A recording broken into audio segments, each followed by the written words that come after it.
Hello, good morning, students, and I hope everybody is good, everybody is safe. And today we will be dealing with population and economic development. Third year के students से I think I'm talking to.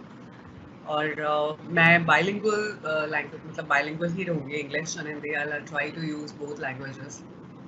और please use this question and answer जो option है आपके पास उसको use करिएगा team पर जहाँ से आप कैंसिल करते हैं वहाँ पर आप क्वेश्चन एंड आंसर का भी आइकन है वहाँ पर आप मुझसे क्वेश्चन एंड आंसर बीच में कर सकते हैं and I will be like elaborating this topic पूरा बहुत अच्छे से समझाऊंगी आपको तो जितने भी क्वेश्चंस हैं you can cover it up okay so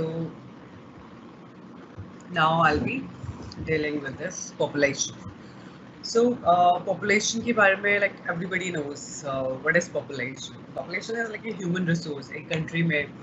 So, एक country में population की एक positive connotation भी होती है. Positive connotation में कि what is it like human जो capital है मतलब किसके लिए produce हो रही हैं चीज़ें किसके लिए मतलब जो सप्लाई हो रही है वो किसके लिए हो रही है तो ह्यूमन कैपिटल के फॉर्म में भी जो पॉपुलेशन है वो वर्क करती है and obviously they are the consumers in the markets. So population of an economy is a significant determinant of economic development.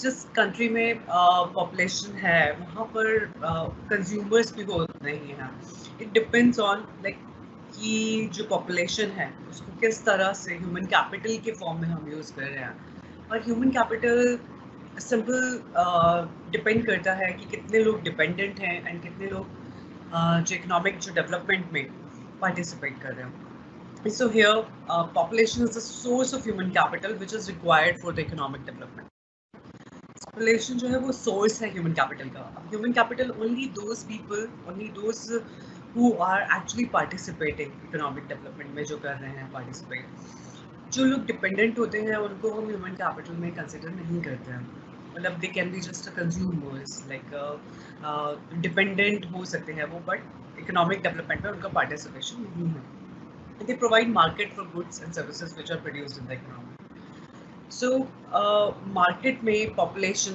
होना मतलब जब लोग होंगे ऑब्वियसली तभी सामान बनेगा तभी सप्लाई होगी तो as a consumer they are population is very significant as a consumer okay so right now sorry I'll deal with this I'll talk about the trends in population size of the population अभी सबको पता होगा कि India like we are actually dealing with the population explosion so population explosion मतलब जनसंख्या विस्फोट तो ये क्वेश्चन भी आता है कि जनसंख्या विस्फोट जो है हमारी कंट्री में like how it is impacting the economic development और किस तरह से ये प्रॉब्लम कर रहा है तो यहाँ पर अब जो साइज ऑफ द पॉपुलेशन है in this slide you can see that India possesses total land area of the world 2.4% just हम पूरे वर्ल्ड का एरिया है I'll be sipping tea in between I'm really sorry for that so 2.4% in the world we have the land area but 17.7% actually I just wrote here 17% but the like recent data it says we are 17.7% of the world population so in just 2.4% of world's area we carry like 17.7% of population और जैसे कि आप यहाँ पर देख रहे हैं population 2011 तक का दे रखा है but in 2020 obviously we have 1377 million like 137 crore population I think we are having right now so I'll be going to the next slide and obviously आपने ये भी देखा होगा कि जो पॉपुलेशन है पॉपुलेशन सबसे ज़्यादा चाइना की है बट हम मतलब चाइना का जो एरिया है मतलब चाइना जो डेंसिटी है the area is too much तो यहाँ पर इंडिया में हम डील करते हैं density of population also like come area में ज़्यादा लोगों का रहना सो इन टर्म्स ऑफ चाइना मतलब देखा जाए तो China is number 1 in population in the world but density wise India is number 1 in population so now I'll be dealing with Malthusian theory of population I hope you are able to see slides and everything and please ask questions in between whenever you want to ask. Okay. अब now if we talk about the Malthusian theory, Malthus जो थे उन्होंने एक ऐसे लिखा था 1798 में कि जो पॉपुलेशन है, मतलब दैट माल्थस का जो ऐसे था वो एकदम से ग्राउंड ब्रेकिंग ऐसे था. उस ग्राउंड ब्रेकिंग ऐसे में he told that how population grows. Malthus ने बोला कि पॉपुलेशन जो है वो अर्थमेटिक ग्रोथ है, वो सॉरी जो ज्योमेट्रिक ग्रोथ है, मतलब वो पहले दुगनी होती है, चौगुनी होती है, देन 5 गुनी हो जाती है, then it is a geometric growth. But जो साथ में हम उनको फीड करने के लिए जो फूड है वो सिंपल अर्थमेटिक ग्रोथ होती है, लाइक इनटू में नहीं होती. तो ज्योमेट्रिक ग्रोथ जो है हमेशा ज़्यादा होती है, तो इसलिए जो प्रेशर है वो लैंड पे ज़्यादा होता है. मतलब दूसरे तरीके से अगर समझें तो जो पॉपुलेशन का जो ग्रोथ है वो बहुत तेज़ी से बढ़ता है, और जो फूड का ग्रोथ है, मतलब जिसपे फूड ग्रेन्स जो हैं जो कि जिससे पॉपुलेशन फीड होती है, वो इतना नहीं बढ़ पाता है. So हमेशा यहाँ पे in this essay he said the population tended to grow geometrically while the means of subsistence, like जो especially food है, that grew only arithmetically. ये माल्थस थ्योरी था, ये जस्ट मैं आपकी नॉलेज के लिए बता रही हूँ, you don't have to like write. अब now we'll be talking about some concepts, जो कि concepts इसमें यूज होंगे और मैं बीच बीच में उनके बारे में बात करूँगी. अब now rate of population increase is measured as a percentage yearly net relative change in population. मतलब हम हमेशा बात करते हैं कि पॉपुलेशन में अगर बदलाव हो रहा है, मतलब पॉपुलेशन जैसे बढ़ रही है, वो क्या है, that is a net relative change. पहले कितने लोग थे और उनके कंपैरिजन में अब कितने लोग बढ़ गए हैं, तो that is a natural increase की वजह से भी बढ़ते हैं, और इंटरनेशनल माइग्रेशन की वजह से भी. मतलब पहले अगर यहाँ पर सपोज करिए किसी जगह पर 10 लोग हैं, तो 10 से अगर अब 12 हुए हैं या 15 हुए हैं, तो वो हम रिलेटिव देखते हैं कि पहले कितनी पॉपुलेशन थी और अब कितनी पॉपुलेशन है. कि 10 से अगर 15 हुए हैं तो इंक्रीज जो हुआ है, नेट जो चेंज हुआ है, दैट इज 5. सो ये किन किन वजह से होता है. वन थिंग इज एक तो नेचुरल इंक्रीज होता है. नेचुरल इंक्रीज के साथ इंटरनेशनल माइग्रेशंस भी हो सकता है, ऑब्वियसली कि बाहर से हमारे यहाँ जैसे बांग्लादेश से बहुत refugees they came over here in India, तो obviously they are also counting in the population and depending on the resources of country. So एक जो नेचुरल इंक्रीज अगर हम देखें, नेचुरल इंक्रीज क्या है? नेचुरल इंक्रीज है फर्टिलिटी रेट और मोर्टेलिटी रेट में डिफरेंस.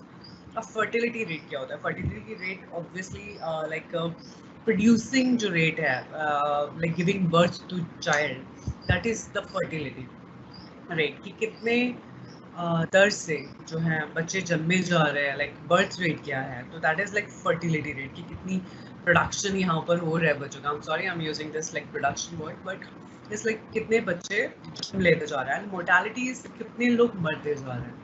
सो जो नेचुरल इंक्रीज वो है कि बर्थ रेट में और मोर्टेलिटी रेट में, मतलब जन्म दर में और मृत्यु दर में जो डिफरेंस होता है, उसे बोलते हैं natural increase in population. Now I will talk about total fertility rate, जिसके बारे में हम बात करेंगे यहाँ पर. द टर्म्स की टोटल फर्टिलिटी रेट हमेशा इंडिया की सारी पॉपुलेशन पॉलिसीज में ध्यान दिया जाता है कि क्या फर्टिलिटी रेट है यहाँ इंडिया में और उसको कैसे कम किया जा सकता है. So total fertility rate is the average number of children a woman would have, assuming that the current age. Specific rates remain constant through her childbearing years. एक जो वुमेन होती है उसका एक चाइल्ड बियरिंग, मतलब जब जो वुमेन चाइल्ड बियर कर सकती है, द एज ऑफ 15 से 49 एज तक, एक जो वुमेन है वो बर्थ दे सकती है चाइल्ड को, तो उस टाइम पर वो कितने बच्चे पैदा कर सकती है, दैट इज़ लाइक फर्टिलिटी. सो उसके अकॉर्डिंग हम देखा जाता है कि यहाँ पर इंडिया में जो फर्टिलिटी रेट है वुमेन का, लाइक 15 से 49 ईयर्स तक, how many childs she can produce. So that is a fertility rate. Now we come to the demographic transition. देखिए जो demographic transition है, इस पे एक सीधा क्वेश्चन आता है, तब आप एक बार इसको चेक कर लीजिएगा कि गूगल पे कि हिंदी में इसको क्या बोलते हैं, आई नॉट बी एबल टू से कि डेमोग्राफिक ट्रांजिशन जो है, मतलब एक तरह से जनसंख्या जैसे जैसे चेंज हो रही है, जनसंख्या में जो चेंज है उसकी स्टेजेस हैं। तो यहाँ पर इंडिया में किस किस तरह से पॉपुलेशन का चेंज हुआ, that is population growth in terms of discrepancies and changes in the two crude vital rates, especially mortality rate और fertility rate. Two rates जो थे, crude death rate and crude birth rate, इनके according decide हुआ कि कितनी population growth हुई है, कितना population change हुई है. तो the crude death rate is the number of deaths in a year per thousand mid-year population. मतलब एक साल में 1000 लोगों में कितने लोग मरे हैं, और ऐसे ही जो बर्थ रेट है कि कितने लोग 1000 लोगों में कितने लोग जुड़े हैं, लाइक कितने लोगों का बर्थ हुआ है. सो यहाँ पर हमें सिंपल डेथ रेट और जो बर्थ रेट है उसको समझना पड़ेगा, बिकॉज जब भी हम पॉपुलेशन का ट्रांजिशन देखते हैं, चेंज देखते हैं, तो हम हमेशा देखते हैं कि जो बर्थ रेट है और डेथ रेट है वो कितना है और उसके बीच का डिफरेंस कितना है. तो उसके अकॉर्डिंग हम डिसाइड करते हैं कि पॉपुलेशन का जो परसेंटेज ग्रोथ होगा वो कितना होगा. Now I be taking sorry या अब now there are some just for your knowledge से मैंने यहाँ पर ये चीज़ डाली हैं स्लाइड्स. बर्थ रेट इंडिया में आप देखोगे कि अगर आप 1961-1970 में देखो, बर्थ रेट वाज 41.2, एंड कि मतलब इतने परसेंट से पर 1000 में लोग जुड़ते जा रहे हैं. अब 2001 में आते आते वो गिरने लगा है, लाइक 21.8 हो गया, and now it had I think mostly it's under 20, like 19 और something, but still it's too much. अब डेथ रेट देखा जाए तो डेथ रेट भी जो है वो इंडिया में कम हुआ है. हम हमेशा देखते हैं कि जो बर्थ रेट है वो क्यों बढ़ रहा है, मतलब आई मीन क्यों कम हो रहा है. बर्थ रेट क्योंकि पॉपुलेशन पॉलिसीज लाई गई, पॉपुलेशन पॉलिसीज की वजह से एंड अर्बनाइजेशन की वजह से. यहाँ पर मैं वैसे बात करूँगी कि पॉपुलेशन के बढ़ने या घटने के क्या क्या कारण होते हैं, बट 1961 से जो 2001 में हम लोग आए और उसमें धीरे धीरे जो बर्थ रेट कम हुआ है उसका अर्बनाइजेशन से, पॉपुलेशन पॉलिसीज से, लोगों की जो रहन सहन है उससे बहुत फ़र्क पड़ा है. कि पहले कितने बच्चे घर में होते थे और अब धीरे धीरे धीरे धीरे उनकी मतलब जो नंबर्स हैं उनके कम हो गए हैं. अब जो डेथ रेट है, डेथ रेट भी आप देखेंगे कि 1901-1911 में it was like 42.6, it was like too much, and in 2001 and 11 में 7.1 पे डेथ रेट पहुंच गया.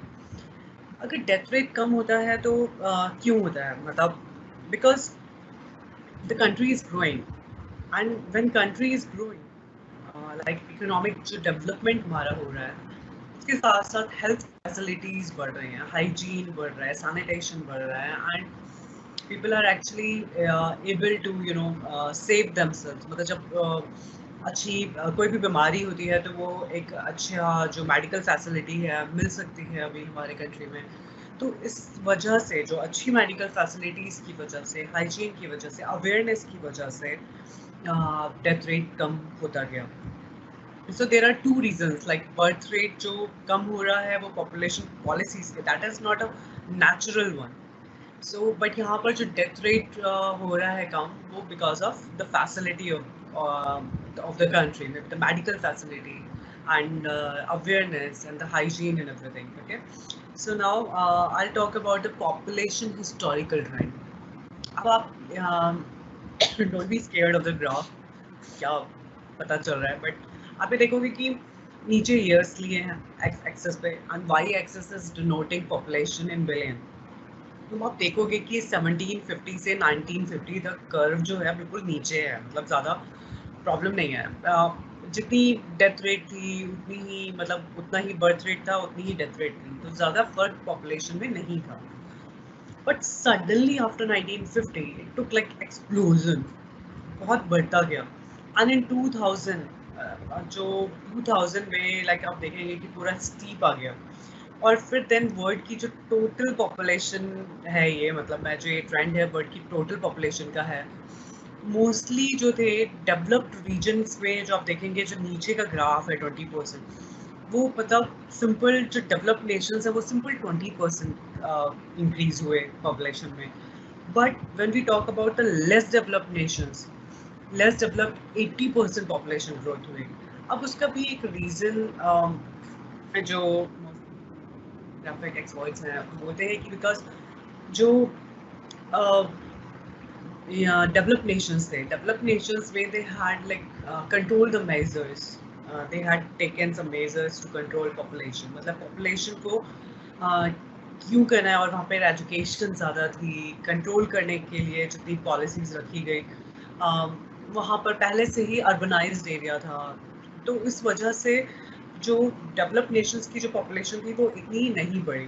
बट अगर आप देखें जो लेस डेवलप्ड नेशन है जहाँ पर इतना एजुकेशन नहीं था, और इंडिया मतलब लाइक फॉर एग्जांपल अगर आप इंडिया को लें, सो हर किसी को लाइक मैरिज करनी, और ये जो ट्रेडिशनल जो माइंडसेट है, हर किसी को मैरिज करनी है, हर किसी को बच्चे पैदा करने हैं, ज़्यादा से ज़्यादा करने हैं. So this sort of traditional mindset जो हर लेस डेवलप्ड कंट्री में होता है, एजुकेशन कम होती है, उस वजह से पॉपुलेशन एक्सप्लोड हो गई, जो कि डेवलप्ड नेशंस में नहीं हुई. They had controlled. अब I'm really sorry for this. So right now if we talk about the demographic transition, देखो ये डायरेक्ट क्वेश्चन आ रहा है, जनसंख्या में चेंज होने के लाइक डेमोग्राफिक जो ट्रांजिशन है, मैंने please you just Google it for Hindi term. तो डेमोग्राफी जैसे ही चेंज हुई, डेमोग्राफिक डेमोग्राफी हम किसे बोलते हैं, demography is the study of the population. So population को हम सिनोनिम वे में डेमोग्राफी भी बोलते हैं, लाइक डेमोग्राफिक ट्रांजिशन, पॉपुलेशन का चेंज होना.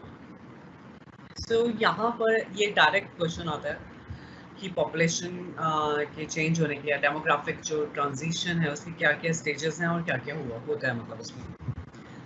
तो जैसे कि आप यहाँ पर देखोगे, स्टेज 1, स्टेज 2, स्टेज 3, स्टेज 4, मतलब 4 स्टेजेस हैं, और 4 स्टेजेस अलग अलग टाइम पर मतलब पॉपुलेशन बता रही हैं कि वो किस तरह से पॉपुलेशन चेंज होती है. सो एक ग्राफ है that is of birth rate, and another graph is of death rate. Birth rate and death rate, तो जो 2 ग्राफ्स ये जो बन रहे हैं ये बर्थ रेट और डेथ रेट के हैं. अब आप फर्स्ट स्टेज 1 में देखोगे, जो बर्थ रेट है, बर्थ रेट का जो ग्राफ है वो कांस्टेंट है, मतलब सीधे जा रहा है. एंड देन स्टेज 2 में थोड़ा कम हो रहा है, स्टेज 3 में बिल्कुल नीचे गिर गया है, एंड स्टेज 4 में थोड़ा सा वेरिएटिंग है. डेथ रेट का जो ग्राफ है, हम देखते हैं कि स्टार्टिंग में ही बहुत चेंज है, लाइक बहुत ज़्यादा अप एंड डाउन है उसमें, एंड स्टेज 2 में आके वो भी बिल्कुल नीचे गिर जाता है, स्टेज 3 में आके वो कांस्टेंट हो जाता है, स्टेज 4 में भी वो कांस्टेंट रहता है. So what is these stages, मैं आपको एग्जांपल देकर बताऊंगी कि इंडिया में अराउंड 1950 एंड व्हेन हम लोगों का जब प्लानिंग जो था स्टार्ट नहीं हुआ था, और नेशनल जो population policy that was not working, and government ने कोई मेजर्स नहीं लिए थे. सो जो पॉपुलेशन ट्रांजिशन था उस टाइम पे आप ये देखोगे कि फर्स्ट में बहुत ज़्यादा हाई है, birth rate and death rate दोनों ही हाई है. तो जो बर्थ रेट और डेथ रेट का हाई होना, वो ये बताता है कि उस टाइम पे कोई पॉपुलेशन पॉलिसी नहीं थी, नेचुरल इंक्रीज बहुत था, सब लाइक बच्चे पैदा ही होते जा रहे थे. इतने बीच में कहते हैं कि यहाँ पर इतने बीच में जितने मैं आपको लेक्चर दे रही हूँ इतने में ही 4 या किड्स जन्म ले रहे हैं यहाँ पर. सो इंडिया में जो बर्थ रेट था वो बहुत ज़्यादा था.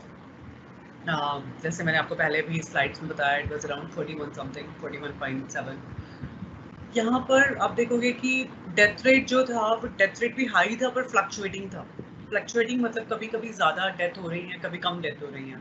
वो रीजंस था कि उस टाइम पर लाइक जैसे आपको पता होगा 1943 में फमाइन आया था, और कभी नेचुरल डिजास्टर्स भी बहुत होते थे, प्लेग बहुत होते थे, डिजीजेस से बहुत लोग मर जाते थे. तो दैट वाज द स्टेज 1 कि डेथ रेट भी हाई था पर फ्लक्चुएटिंग भी था साथ में, कि कभी फमाइन हुआ तो बहुत सारे लोग एक साथ मर गए, या प्लेग हुआ तो बहुत सारे लोग एक साथ मर गए. तो that's why this graph is fluctuating. अब नाउ स्टेज 2 में बर्थ रेट जो था वो थोड़ा कम होना शुरू हुआ और डेथ रेट जो था वो बहुत ज़्यादा कम हो गया। डेथ रेट इसलिए ज़्यादा कम हुआ बिकॉज जैसे जैसे नेशन ग्रो करने लगा, हम लोगों की जो इकोनॉमी है वो ग्रो करने लगी। Eight that time medical facilities पे ध्यान दिया जाने लगा, अर्बनाइजेशन होने लगा। अब मैं बोल रही हूँ कि अर्बनाइजेशन जो है वो क्यों पॉपुलेशन को कम करता है, बिकॉज अर्बन एरियाज़ में जगह कम है तो लोग छोटे उसमें आकर ये मतलब कम जगह में रहकर ये सोचते हैं कि लाइक कितने बच्चों को पैदा कर पाएंगे या सस्टेनेबिलिटी कितनी होगी। तो obviously they tend to have less children, उनके मतलब अपने बच्चों के नंबर्स वो मतलब कम कर देते। जैसे पहले 4 बच्चे चाहते थे तो वो सोचते हैं कि अर्बन एरियाज़ में ऑब्वियसली 2 ही बच्चे काफ़ी हैं और सस्टेन नहीं कर पाएंगे, हम खर्चा नहीं कर पाएंगे या जगह नहीं है रहने की। तो अर्बनाइजेशन भी एक तरह से बर्थ रेट को कंट्रोल करता है। तो स्टेज 2 में मतलब अर्बनाइजेशन जस्ट शुरू हुआ था, इसलिए बर्थ रेट में इतनी कमी नहीं आई, बट डेथ रेट बिल्कुल कम होता गया because medical facilities. Third stage पर आकर जो बर्थ रेट है वो बिल्कुल ही गिर गया नीचे एंड बट जो डेथ रेट था, डेथ रेट कांस्टेंट हो गया। बर्थ रेट कम हुआ है बहुत ज़्यादा, बट डेथ रेट कांस्टेंट हो गया। स्टिल स्टेज 4 में अगर आप आएंगे तो आप देखेंगे कि बर्थ रेट फ्लक्चुएटिंग करने लगा, बर्थ रेट फ्लक्चुएट हो रहा है पर डेथ रेट उतना ही है। सो अभी मैं आपको इसको एक्सप्लेन और अच्छे से, ताकि because this is direct question in your paper and this a high. अब नाउ जो स्टेजेस जो मैंने आपको बताया है, तो first stage high steady birth and high death rate, but fluctuating death rate. Therefore, high natural increase rate. तो the death rate increased due to war diseases. War मतलब पहले उस टाइम पर wars भी बहुत होते थे और famines बहुत होते थे, तो इसलिए जो मैंने बताया कि death rate जो है वो fluctuating है। तो the stage 1 is high birth rate, high death rate, but death rate is fluctuating. अब now second stage high birth rate and low death rate. Okay, जैसे आपने ग्राफ में देखा था कि सेकंड में डेथ रेट बिल्कुल कम होना शुरू हो जाता है because of industrialisation and medical advances. जैसे मैंने आपको समझाया कि मेडिकल फैसिलिटीज़ मिलनी शुरू हो जाती हैं जैसे जैसे कंट्री डेवलप होती जाती है, हाइजीन एंड सैनिटेशन के लिए अवेयरनेस ज़्यादा हो जाती है। अब now will come to low death rate. जो थर्ड स्टेज है उसमें डेथ रेट कम हो गया है, declining birth rate due to voluntary acceptance of small family norm. जैसे मैंने बताया कि अर्बनाइजेशन जब होता है तो थर्ड स्टेज में अर्बनाइजेशन शुरू हुआ जिसकी वजह से एक एक्सेप्टेंस थी कि स्मॉल फैमिली बेटर है। एंड ऑब्वियसली द नेचुरल जो naturally national policy of India that work here. So जैसे जैसे थर्ड स्टेज में पहुंचता है नेशन कोई भी, तो एक तरह से पॉपुलेशन के लिए जो अवेयरनेस है, जो सस्टेनेबिलिटी है कि हमारे पास इतने रिसोर्सेज हैं एंड उतने में इतने ही लोग चल पाएंगे, तो एक तरह एक गवर्नमेंट जो होती है वो हमेशा कंट्रोल करने के लिए पॉलिसीज चलाती है। तो इसलिए डेथ रेट आप देखोगे कि डेथ रेट तो कम हो गया था because of industrialisation and medical advance. यहाँ पर बर्थ रेट भी कम होना शुरू हो जाता है क्योंकि एक्सेप्टेंस हुई है स्मॉल फैमिली की, और नेचुरल जो इंक्रीज है रेट वो भी गिर जाता है। अब ना जो लास्ट स्टेज है उसमें low steady death and birth rate, मतलब वहाँ पर दोनों ही कम हो जाते हैं फोर्थ स्टेज में। It has not occurred uniformly across various regions. ये मैंने इसलिए लिखा है कि ये जो स्टेजेस हैं डेमोग्राफिक ट्रांजिशन की, सॉरी, तो जो डेमोग्राफिक ट्रांजिशन जैसे जैसे like first stage high death rate, high birth rate. Second stage, high birth rate but low death rate. And then third, low birth rate and constant death rate. But in fourth stage, like low death rate and low birth rate. So यहाँ पर fourth stage मतलब ये जो stages आए demographic transition, मतलब जिस तरह से पॉपुलेशन चेंज हुई कि पूरे वर्ल्ड में ऑब्वियसली ऐसा नहीं था कि सब लोग इसी स्टेज से गुजरे हों। तो but this is like the most common stages, so that's why this is very important कि डेमोग्राफिक जो ट्रांजिशन है दीज आर द स्टेजेस कि कैसे कैसे चेंज हुए। मैं एक बार पहले फिर से ताकि आप इसको देख सकें। Stage 1 high death rate, high birth rate. In second, high birth rate but low death rate. In third, low birth rate and low death rate. Fourth stage में दोनों they are like decreased totally. So right now जो birth rate है, right now India in which stage, India को बोला जाता है mostly that is in stage 3 में हम लोग आ गए हैं कि बर्थ रेट कम हुआ है, डेथ रेट कांस्टेंट हो गया है. तो जब डेथ रेट कम है और बर्थ रेट गिर रहा है पर उतना तेजी से नहीं गिर रहा है, सो उस वजह से पॉपुलेशन एक्सप्लोड होनी शुरू हो जाती है. तो इंडिया में जो हम देख रहे हैं कि high sorry low death rate है बट हाई बर्थ रेट है कंपैरेटिवली, उसकी वजह से यहाँ पर population explosion is happening. So just let me check. I hope मैं बहुत एलोबरेटिवली आपको समझा रही हूँ. और बीच में जैसे कि मैंने बोला कि आप एक बार क्वेश्चन एंड आंसर्स भी चेक कर लें. And I'll just say hi, and the announcement will be starting. Yeah. So question and answers भी आप बीच में पूछ सकते हैं, but I think like I'm like bit elaborative in approach, so आपको सब समझ में आ रहा होगा. So now I'll come to like demographic transition India में कैसे कैसे हुआ. मतलब एक तो ये डायरेक्ट क्वेश्चन आता है कि सारी स्टेजेस जो हैं डेमोग्राफिक ट्रांजिशन की उनको एक्सप्लेन करना है आपको, और इंडिया में किस किस तरह से हुआ. तो the process of demographic transition in India is said to have like set in time 1920s and early 1930s. मतलब 1920s and sorry just have a sip of water. आप एक बार इस स्लाइड को पढ़िए.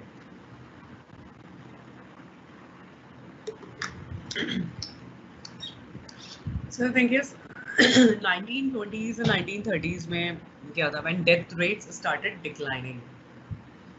मतलब 1920s and 30s में death rate गिरने लगा. India's population was in the first stage with very high birth rate and high death rate. 1920s and 30s में इंडिया की जो इंडिया फर्स्ट स्टेज में थी, like high death rate, high birth rate. अब death rate जो हुआ वो fluctuated हुआ धीरे धीरे साल बाय साल, and as a consequence the size of population remained almost stationary.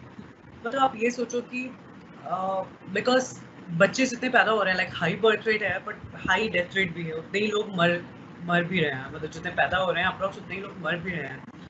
So in 1920s 30s तो स्टेशनरी रहा. मतलब पॉपुलेशन ज़्यादा थी, बर्थ रेट ज़्यादा था, डेथ रेट भी ज़्यादा था, बट स्टेशनरी था, इतना चेंज नहीं हुआ बिकॉज जितने लोग पैदा हो रहे हैं उतने ही लोग अप्रॉक्स मर भी रहे हैं.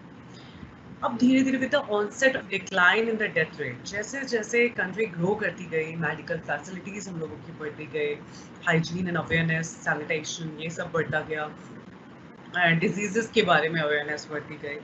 सो एट दैट टाइम जो डेथ रेट है वो डिक्लाइन होना शुरू हो गया. तो the population of the country entered in the second stage of transition and passing through, because birth rate तो उतने ही थे, लाइक बर्थ रेट उतना कम नहीं हुआ था, लोग उतने ही पैदा हो रहे थे, बट अब मरने कम हो गए, तो ऑब्वियसली ज़्यादा लोग कंट्री में होते गए. And now the sign of slowing down has started soon. After 1.5 decade, we may have the last stage of stable population. Right now, because we are in the third stage, जहाँ पर आप देखोगे कि birth rate decline कर रहा है, birth rate is declining, जो last में थर्ड स्टेज में स्टीप हो रहा था, birth rate is declining fast, but death rate जो है वो बिल्कुल कम हो गया है. तो जब डेथ रेट बिल्कुल कम हो गया है पर बच्चे जो पैदा हो रहे हैं उनका जो रेट है वो कम हो गया है, but still it's high, it's above the death rate.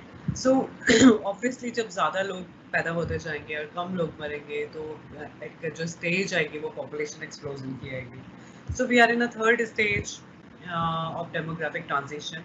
And India जिस तरह से जो अगर पॉपुलेशन जो मेजर्स हैं, पॉपुलेशन जो पॉलिसी है अगर इंडिया की अच्छे से वर्क करती है एंड लोग थोड़ा अवेयर ज़्यादा होते हैं, एजुकेटेड ज़्यादा होते हैं, then it will turn into the fourth stage. Fourth stage stable बोली जाती है, जहाँ पर जो birth rate and death rate दोनों ही कम होते हैं. तो एक किसी भी कंट्री के लिए इकोनॉमिक डेवलपमेंट के लिए जो बोला जाता है, डेवलप्ड जो कंट्री होती है वहाँ पर लो डेथ रेट होता है, लो बर्थ रेट होता है, and that is the last stage of the demographic transition.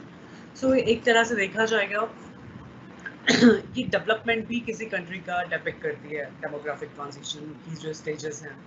मतलब पहले जो country like high birth rate high death rate देख रही है, that must be like developing country या लो डेवलप्ड कंट्रीज में देखा जाता है। जो फोर्थ स्टेजेस है those are like most common in developed countries like US, like Europe. So now we come to demographic dividend. अच्छा, अभी डेमोग्राफिक डिविडेंड की जो हम बात करेंगे, व्हाट इज डेमोग्राफिक डिविडेंड?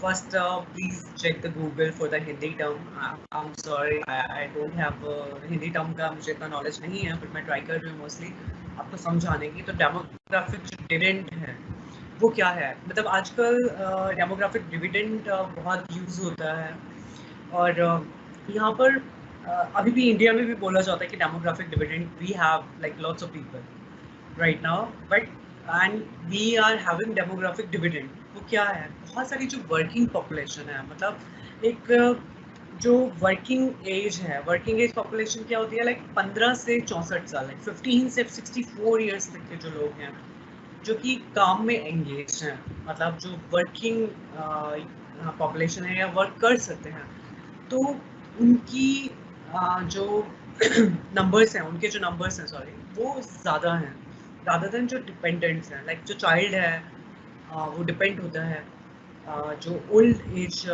लोग होते हैं वो भी डिपेंडेंट होते हैं। तो जो वर्किंग एज पॉपुलेशन के जो लोग हैं 15 से 64 साल तक के लिए, तो वो बहुत ज़्यादा है हमारे यहाँ पर। तो that is called demographic dividend की पॉपुलेशन है हमारे यहाँ, बट जो वर्किंग क्लास पॉपुलेशन है वो ज़्यादा है। So United Nations Population Fund defines the economic growth potential that can result from shift in population age structure, mainly when the share of working age population is 15 to 64। UN United Nations का भी जो demographic dividend के बारे में ये कहना है कि जो ग्रोथ पोटेंशियल है किसी कंट्री का, मतलब वो इस तरह से भी डिसाइड होता है कि कोई जो कंट्री है वो कितनी ग्रो कर सकती है, कि उसका डेमोग्राफिक डिविडेंड मतलब वर्किंग क्लास जो पॉपुलेशन है उसकी वो कितनी है। जैसे आपने सुना होगा कि इस चीज़ को हम बोलते हैं green population, green demographic dividend को, कि इंडिया में अभी जो यंग एज पॉपुलेशन है, और बिकॉज दैट्स वाई जो ग्रोथ पोटेंशियल है इंडिया का वो ज़्यादा है। सेम अगर हम मतलब लाइक बिल्कुल अपोजिट वे में अगर हम देखें तो चाइना में, स्पेशली जो चाइना की जो population policy like one child जो पॉलिसी थी उसके अकॉर्डिंग वहाँ पर धीरे धीरे ओल्ड एज पॉपुलेशन ज़्यादा हो गई। तो चाइना में आप देखेंगे कि डिपेंडेंट पॉपुलेशन ज़्यादा है rather then young population. But India में we have green population, we have demographic dividend. So this is also a time when many women enters the labor force for the first time। अब जो यहाँ पर demographic dividend का या उनकी संख्या बढ़ने का वो कारण एक ये भी है कि पहले जो वुमेन थी वो लेबर फोर्स में उतनी नहीं थी, बट अभी now even women have started working.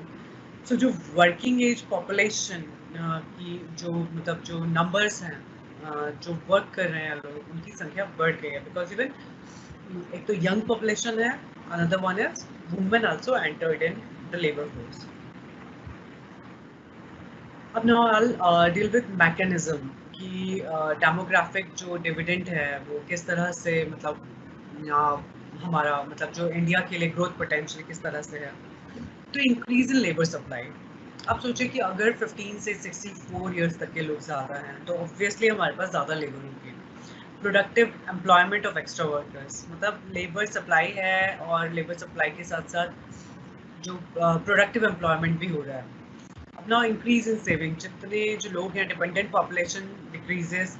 जब डिपेंडेंट पॉपुलेशन कम हो जाती है तो जैसे बच्चे हैं या बूढ़े लोग हैं जो डिपेंडेंट पॉपुलेशन में आते हैं, तो बिकॉज वर्किंग क्लास ज़्यादा है तो वो ज़्यादा सेव कर रहे हैं, और डिपेंडेंट पॉपुलेशन कम है तो सेविंग ज़्यादा हो रही है, मतलब कंजम्पशन में ज़्यादा यूज़ नहीं हो रहा, तो saving increases and capital increases. अब जब सेविंग बढ़ेगी तो ऑब्वियसली इन्वेस्टमेंट्स बढ़ेगा, तो कैपिटल का भी रेज होता है। तो डेमोग्राफिक जो डिविडेंड है, first increase in labour supply and it helps in increase in savings. Now third is human capital. Decrease in fertility rates results in healthier women and better health and education children. So देखा जाए तो human capital जो है वो भी एक तरह से बढ़ता है, बिकॉज अभी जब वर्किंग जो पॉपुलेशन है वो हेल्प करती है ज़्यादा हेल्थ फैसिलिटीज़ के लिए और एजुकेशन के लिए अगर ज़्यादा मतलब जो वर्किंग क्लास लोग हैं या जो लेबर सप्लाईज ज़्यादा है तो they are like obviously education भी उनका बढ़ रहा है और एजुकेशन बढ़ने के साथ साथ they are participating in generating economic growth और प्रोडक्टिव हैं वो मतलब इस वजह से they are considered an human capital. तो increasing domestic demand increases GDP. अब जैसे जैसे पॉपुलेशन जो बढ़ेगी, जो वर्किंग क्लास पॉपुलेशन है वो बढ़ेगी, तो एक तरह से डिमांड भी जो है मतलब बहुत ज़्यादा होगी सामान की, लाइक जो भी सप्लाई होता है। तो यहाँ पर हमेशा इंडिया में जैसे आप देखोगे कि मोस्टली जो बाहर की जो कंपनीज हैं, फॉरेन कंपनीज या foreign industries, they are investing here. Why they are investing here? Because we have the huge demand, like domestic demand ही बहुत ज़्यादा है बिकॉज लोग ज़्यादा हैं तो ज़रूरतें ज़्यादा हैं। अब ना demographic dividend is followed by demographic burden. ये डेमोग्राफिक जो डिविडेंड है मतलब जैसे अभी तो बहुत ज़्यादा वर्किंग पॉपुलेशन है पर धीरे धीरे ऑब्वियसली सबका एज बढ़ता जा रहा है। मतलब धीरे धीरे जो टर्न हो जाती है वो उसमें हो जाती है कि धीरे धीरे डिपेंडेंट पॉपुलेशन जो है, जो बूढ़े लोग हैं वो धीरे धीरे बढ़ते जाएंगे। तो जो डेमोग्राफिक डिविडेंड वाली जो कंडीशन है वो लेटर चेंज हो जाती है डेमोग्राफिक बर्डन में। जैसे कि अभी हम चाइना का मैंने आपको एग्जाम्पल कि चाइना में dependent population is more than population. अब now if we'll talk about the causes of population growth, so यहाँ पर I'll just sip water and you just read this. Now if we'll talk about the causes कि क्या problem है but अब population इतनी इतनी population क्यों बढ़ रही है? तो इतनी पॉपुलेशन बढ़ने के बहुत सारे जो कारण जो इंडिया में इकोनॉमिक फैक्टर्स हैं, सोशल फैक्टर्स हैं, रिलीजियस फैक्टर्स हैं। If we talk about economic factors, one is poverty. अब गरीबी, आप लोग सोचोगे कि गरीबी जो है वो कैसे पॉपुलेशन बढ़ा रही है? देखो जब गरीबी है तो गरीबी जो गरीब पॉपुलेशन है they can not access much of education, उनकी अवेयरनेस जो है वो कम होती है। एंड मोस्टली ये भी बोला जाता है कि गरीब लोग ये सोचते हैं कि जितने बच्चे पैदा होंगे उतने ही बच्चे काम में हेल्प करेंगे, अर्न करेंगे। तो एक जो माइंडसेट होता है सो वो गरीबी की वजह से होता है। तो गरीबी भी जो पॉपुलेशन ग्रोथ में वो करती है, मतलब उनका इनिशिएट करती है। सब्सिस्टेंस एग्रीकल्चर, अब सब्सिस्टेंस एग्रीकल्चर क्यों पॉपुलेशन ग्रोथ को बढ़ाता है? आप मोस्टली देखोगे अगर गांव में देखोगे तो एक खेत होते हैं फार्मर्स के, तो उसमें बहुत सारे लोग काम कर रहे होते हैं। तो जो फार्मर्स हैं या फार्मर्स फैमिली है या जो एग्रीकल्चर से रिलेटेड लोग हैं वो ये सोचते हैं कि जितने बच्चे होंगे वो उतना बच्चा हेल्प करेंगे खेतों में। तो एक तरह से जो सब्सिस्टेंस जो एग्रीकल्चर है वो भी पॉपुलेशन ग्रोथ का कारण है। Another is slow urbanisation. Urbanisation हो रहा है हमारे यहाँ, मतलब शहरीकरण जो बोलते हैं वो हो रहा है बट इतना तेजी से नहीं हो रहा है कि पॉपुलेशन ग्रोथ कम हो। सो जो अर्बनाइजेशन में, जैसे मैंने आपको पहले बोला, जैसे कि शहरीकरण होता है या अर्बनाइजेशन जिसको हम बोलते हैं कि जो लोग हैं वो शहर की तरफ आते हैं, देखते हैं कि बट लैंड जो है वहाँ पर कम है, ज़्यादा लोग सर्वाइव नहीं कर पाएंगे, या जो वहाँ का लिविंग कॉस्ट है वो बहुत ज़्यादा होती है। एंड तो लिविंग कॉस्ट की वजह से अर्बनाइज जो जगह है वहाँ पर मोस्टली लोग कम बच्चे रखना पसंद करते हैं या जस्ट एक या दो बच्चे रखना पसंद करते हैं। तो एक तरह से स्लो अर्बनाइजेशन हो रहा है। तो ये भी एक कारण है कि इंडिया की पॉपुलेशन जो है बढ़ती जा रही है। ये भी ज़्यादा, जितना ज़्यादा अर्बनाइजेशन होगा लोगों में उतना ही कम बच्चे जो होने का, कम बच्चे पैदा करने का मे बी माइंड सेट बने। अब नाउ जो सोशल फैक्टर्स पे आते हैं, social factors what are those? Obviously universality of marriage, like हर किसी को शादी करनी है, हर किसी को बच्चे पैदा करने हैं। तो ये जो माइंड सेट होता है this comes from our social background, like हमारी जो सोशल जो अपब्रिंगिंग कैसे हुई है। सो इंडिया का सोशल जो फैक्टर है वो ट्रेडिशनल माइंडसेट में है अभी भी, that is universality of marriage, की जो मैरिज है वो सभी को करना है, मतलब यहाँ पर। And the joint family, joint family में भी जो एक सिस्टम है, जैसे बहुत सब लोग एक साथ रहते हैं, उसमें भी वो भी एक कारण है कि वो पॉपुलेशन ग्रोथ में मतलब वो करते हैं, इनिशिएट करते हैं उसको। अब इलिटरेसी, सोशल फैक्टर्स में इलिटरेसी क्या आएगा, जितनी कम एजुकेशन होगी उतने ही हम लोग कम अवेयर होंगे कि पॉपुलेशन किस तरह से हैम्पर कर रही है, मतलब किस तरह से हमारे देश की जो ग्रोथ है उसमें हिंड्रेंस पैदा कर रही है, रुकावट पैदा कर रही है।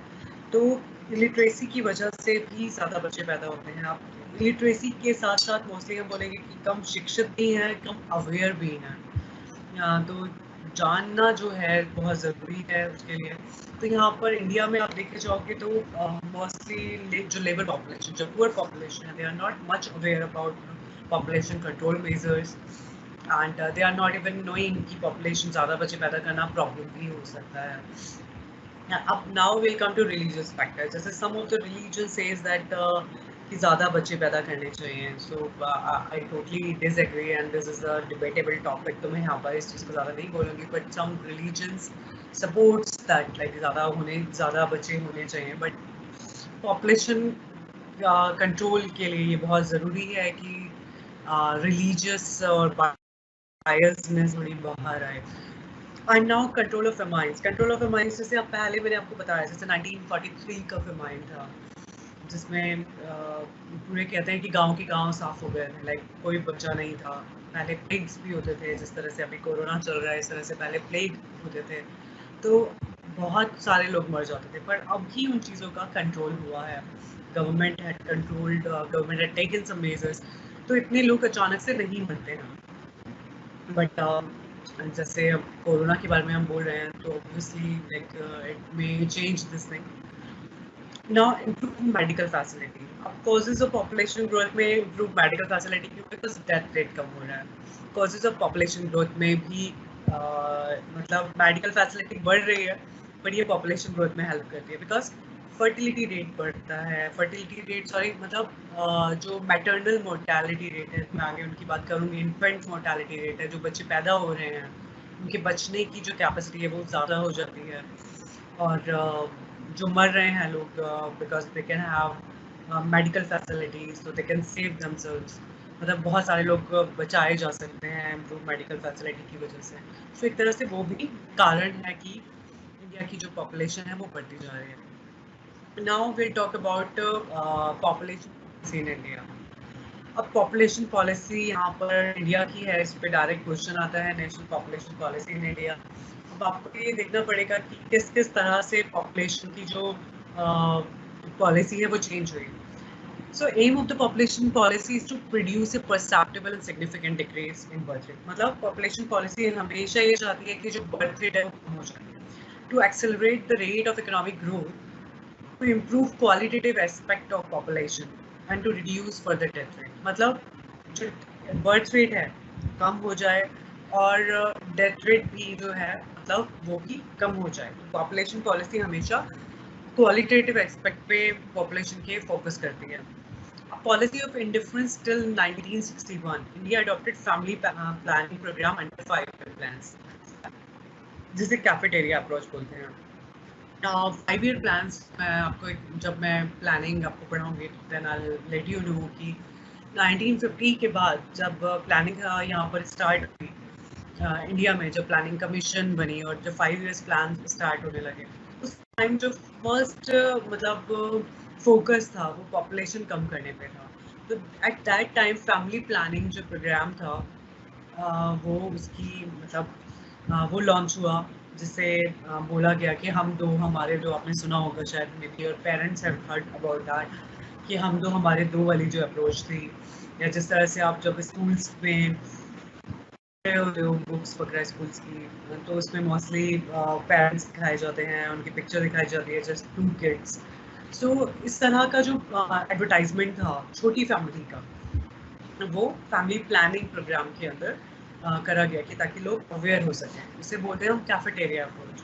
देन आफ्टर दैट जो नेशनल पॉपुलेशन पॉलिसी 1976 में आई, उसका मेन जो टारगेट था कि एज ऑफ मैरिज उसमें जो थी बढ़ा दी गई, मतलब जो जैसे 15 से 49 ईयर तक की एज में एक जो वुमेन है वो चाइल्ड बियर कर सकती है, तो यहाँ पर जो एज थी मैरिज की उसको बढ़ाकर 14 से 18 कर दिया गया। और बॉयज़ की एज को 18 से 21 कर दिया गया ताकि मैरिज लेट हो एंड बच्चे जो हैं वो लेट हों, ताकि थोड़ा बर्थ रेट कंट्रोल किया जा सके.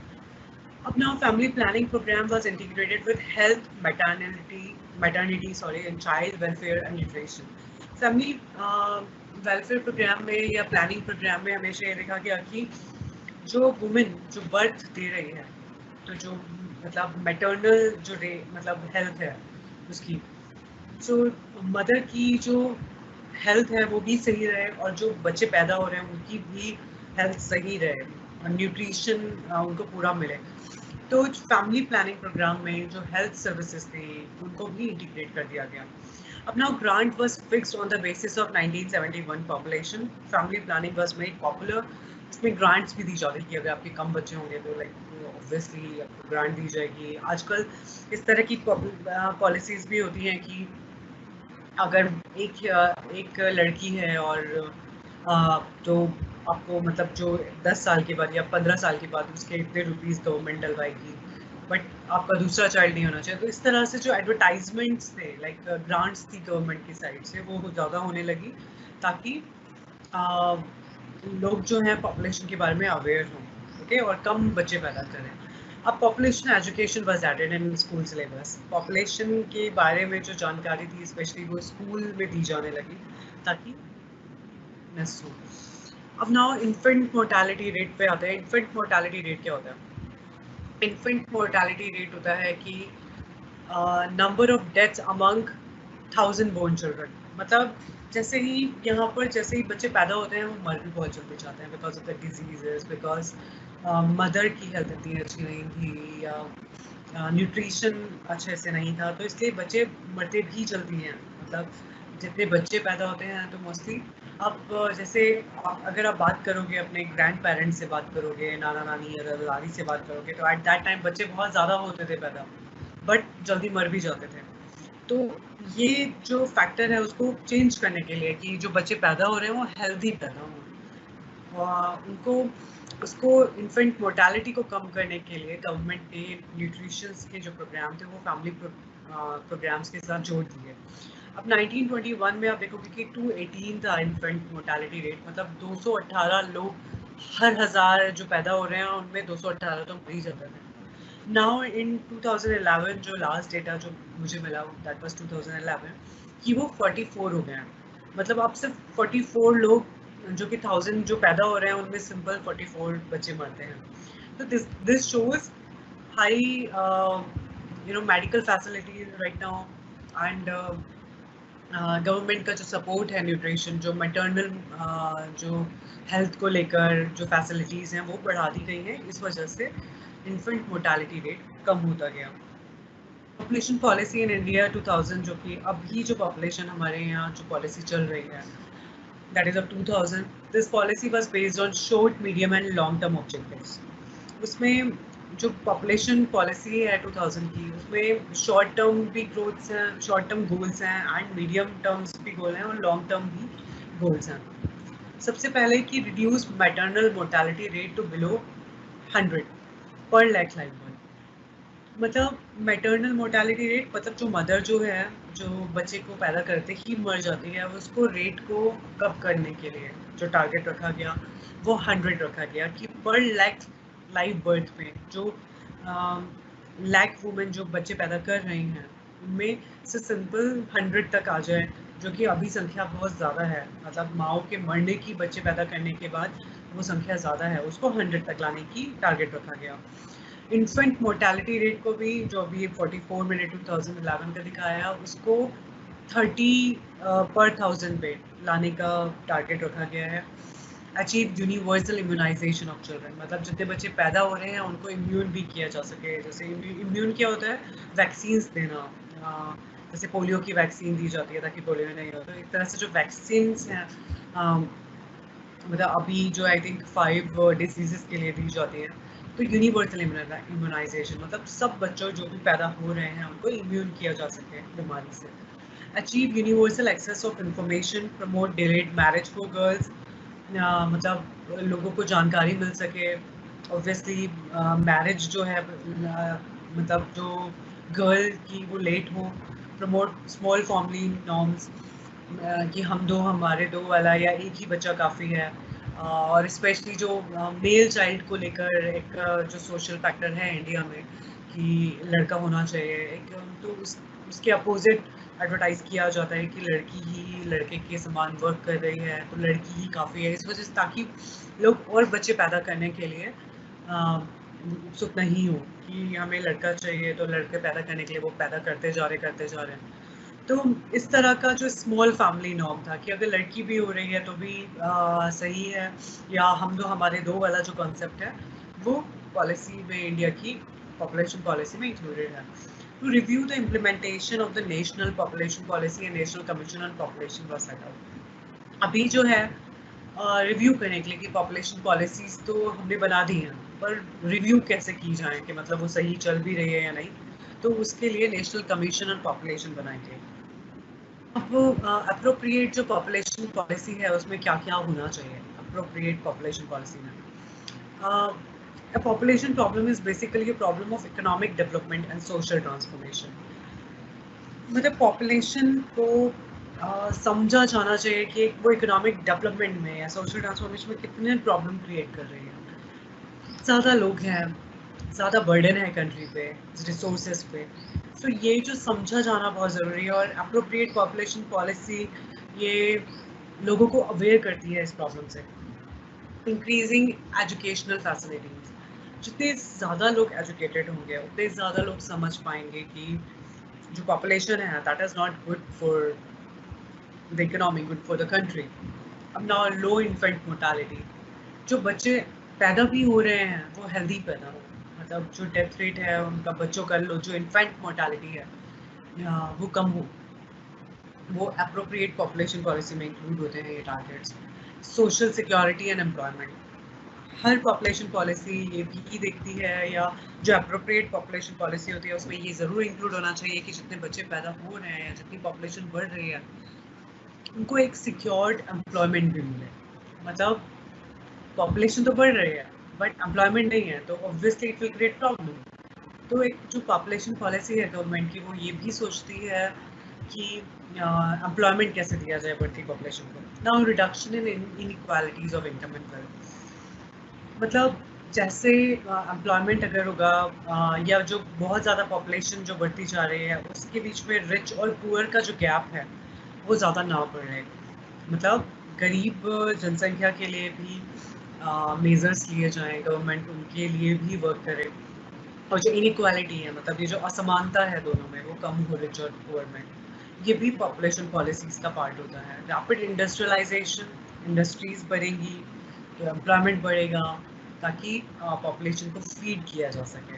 रेज्ड स्टैंडर्ड ऑफ लिविंग, कोई भी पॉपुलेशन पॉलिसी ये टारगेट करती है कि जो सब लोग हैं उनका स्टैंडर्ड ऑफ लिविंग बढ़ाया जा सके। मतलब जिस तरह से आप देखते होंगे कि स्लम्स पे लोग रह रहे हैं या कुछ लोगों के पास पानी की फैसिलिटी नहीं है, हाइजीन में नहीं रह पा रहे हैं, तो गवर्नमेंट की जो पॉपुलेशन पॉलिसी है वो ये टारगेट करती है कि जितने लोग बढ़ रहे हैं, जितने लोग पैदा हो रहे हैं उनको अच्छे से अच्छा लिविंग स्टैंडर्ड दिया जा सके।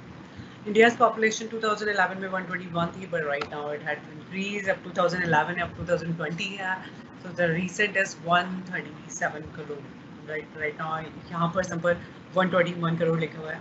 so आप देख रहे हो कि पॉपुलेशन कितनी तेजी से 2011 से 2000 तेजी से बढ़ रही है।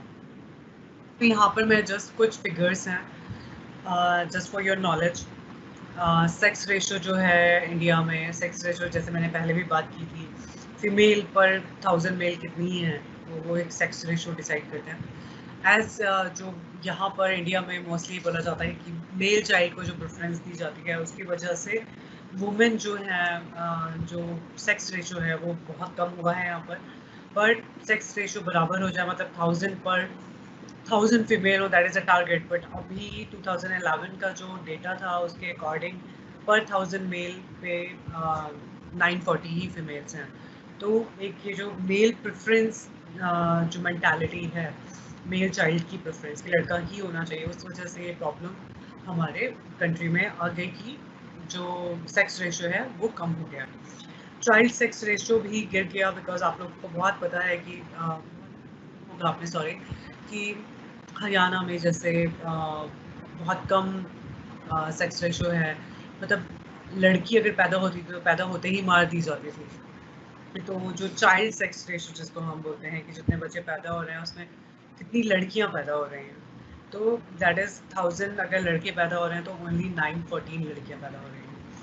तो ये because of the male preference जो है, मेल चाइल्ड प्रेफरेंस की वजह से हुआ।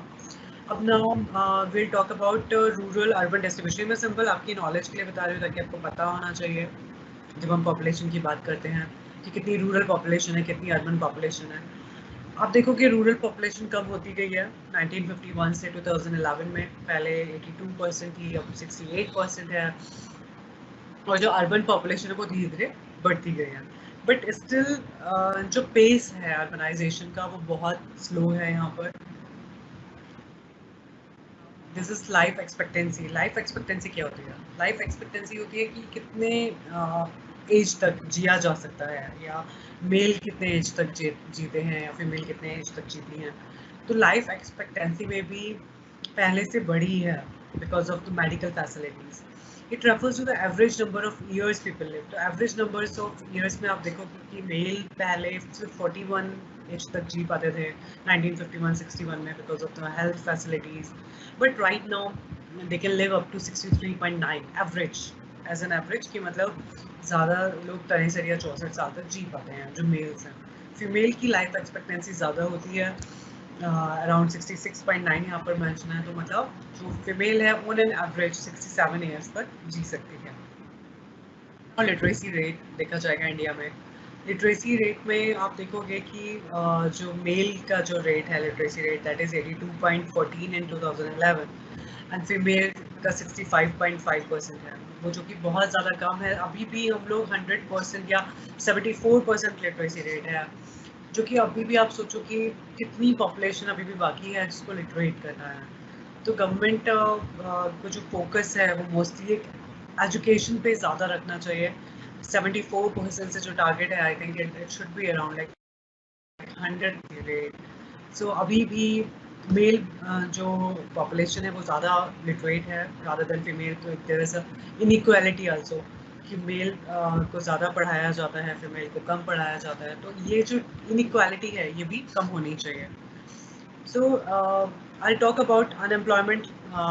अभी मैं उसकी बात करती हूँ अनएम्प्लॉयमेंट के बारे में। बट जैसे अभी पॉपुलेशन के बारे में मैंने आपको बताया है, तो पॉपुलेशन से मोस्टली क्वेश्चंस जो आते हैं वो इस तरह के आते हैं कि जो डेमोग्राफिक ट्रांजिशन है उसकी स्टेजेस क्या क्या हैं, इंडिया जो है वो कौन सी स्टेज में है, या पॉपुलेशन के किस तरह से इकोनॉमिक डेवलपमेंट में कि जो हमारा विकास होता है उसमें प्रॉब्लम पैदा करती है। बिकॉज ज़्यादा लोग होंगे, ज़्यादा फीड करना पड़ेगा उनको, और रिसोर्सेज पे बर्डन आता है, एम्प्लॉयमेंट की प्रॉब्लम हो जाती है। तो क्या क्या प्रॉब्लम्स आती हैं उससे, एक उस पर क्वेश्चन आता है।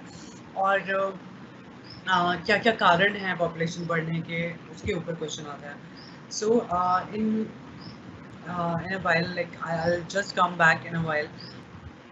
तो अभी तक आप लोगों का कोई क्वेश्चन नहीं है। I hope you guys got everything. Population के जितने क्वेश्चंस हैं आई होप आप कर पाएँ। तो अभी मतलब I'll start for unemployment then. Okay. So पहले अनएम्प्लॉयमेंट की मैंने 2 स्लाइड्स स्टार्टिंग में करे हुए हैं। What is unemployment? अगर हम बात करें कि अनएम्प्लॉयमेंट है क्या, बिकॉज क्वेश्चंस जो आता है बेरोज़गारी के ऊपर जो आप देखते होंगे उसका कि क्या मीनिंग है, और जो क्वेश्चंस है मोस्टली उसको दूर करने के लिए क्या क्या मेजर्स करे जा सकते हैं। तो सबसे पहले समझने के लिए इन general sense what is unemployment? Unemployment is means lack of jobs even for those who are able and willing to work. देखो अनएम्प्लॉयमेंट एक होता है वॉलंटरी, एक होता है इनवॉलंटरी। अनएम्प्लॉयमेंट की मैं आपको आगे और भी डिफरेंट जो डेफिनेशंस हैं, लाइक किस किस तरह का अनएम्प्लॉयमेंट, कितने प्रकार की बेरोजगारी होती है, तो I tell you about all the definitions. So यहाँ पर नॉर्मल टर्म्स में हम जब बोलते हैं कि अनएम्प्लॉयमेंट क्या है, तो उन लोगों के लिए जॉब्स कम होना, पुअर एबल मतलब जो कि पढ़े लिखे हैं और काम कर सकते हैं, and they are willing also, like वो चाहते भी हैं काम करना। तो यहाँ पर जो इनवॉल्व लाइक वॉलंटरी एम्प्लॉयमेंट की हम बात नहीं करेंगे, यहाँ पर मोस्टली इनवॉलंटरी एम्प्लॉयमेंट की बात करेंगे कि जो लोग काम करने लायक हैं और चाह भी रहे हैं पर उनको काम नहीं मिल रहा है, तो that is called unemployment in general sense. अब measurement point of view, the unemployment में be defined as the full potential, you know, between full employment कितना हो सकता है, number of employed persons, like how many people are not able to work and they are not working right now।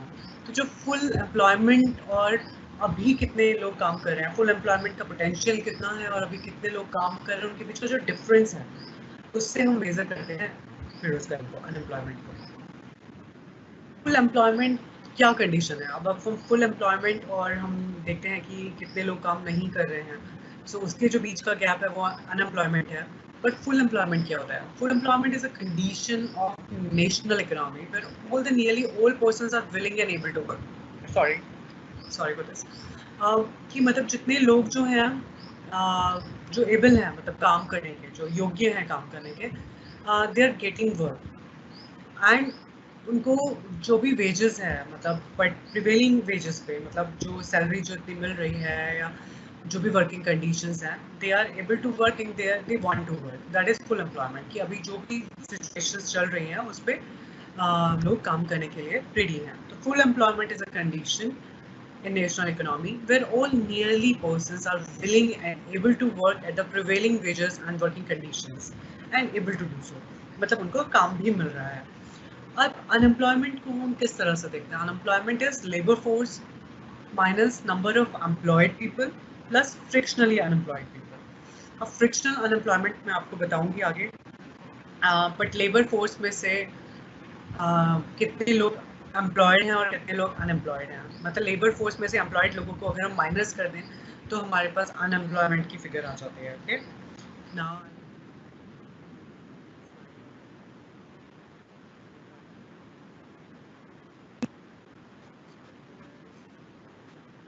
सो अगर frictional unemployment मैं आपको समझाऊंगी, because that is an definition, that is an formula of labour minus labour force कितना है and minus employed people plus frictionally unemployed people. तो frictionally unemployed जो लोग होते हैं, आप देखिए कि मतलब जैसे कोई पर्सन जॉब छोड़ता है और दूसरी जॉब में जाने के लिए जब पर्सन छोड़ता है, तो दूसरी जॉब में जाने तक के टाइम के लिए जो बीच में वो जो अनएम्प्लॉयड होता है उसको हम बोलते हैं फ्रिक्शनली अनएम्प्लॉयमेंट। मतलब दैट पर्सन अपने इम्प्रूवमेंट के लिए या अपने बहुत अच्छी जॉब के लिए या कहीं पर ट्रांसफ़र करने के लिए बीच का जो टाइम होता है जिसमें वो अनएम्प्लॉयड होता है उसको हम फ्रिक्शनल अनएम्प्लॉयमेंट बोलते हैं। अब नाउ अनएम्प्लॉयमेंट के बारे में हम बात करेंगे तो every 6 person in the world is and every third poor person in the world is an Indian. So I'm just telling you this. This is very shameful figure for India, that because our population is too much, but we are not providing that much employment to people. So जो poverty है, मतलब 6% तो world में वो Indian है ही, but जो poor person है, third poor person, वो भी इंडिया से है। बिकॉज एम्प्लॉयमेंट जो है वो इतना नहीं है, पॉपुलेशन जिस तरह से एक्सप्लोड कर रही है हमारी कंट्री में, the government could not provide this much of employment.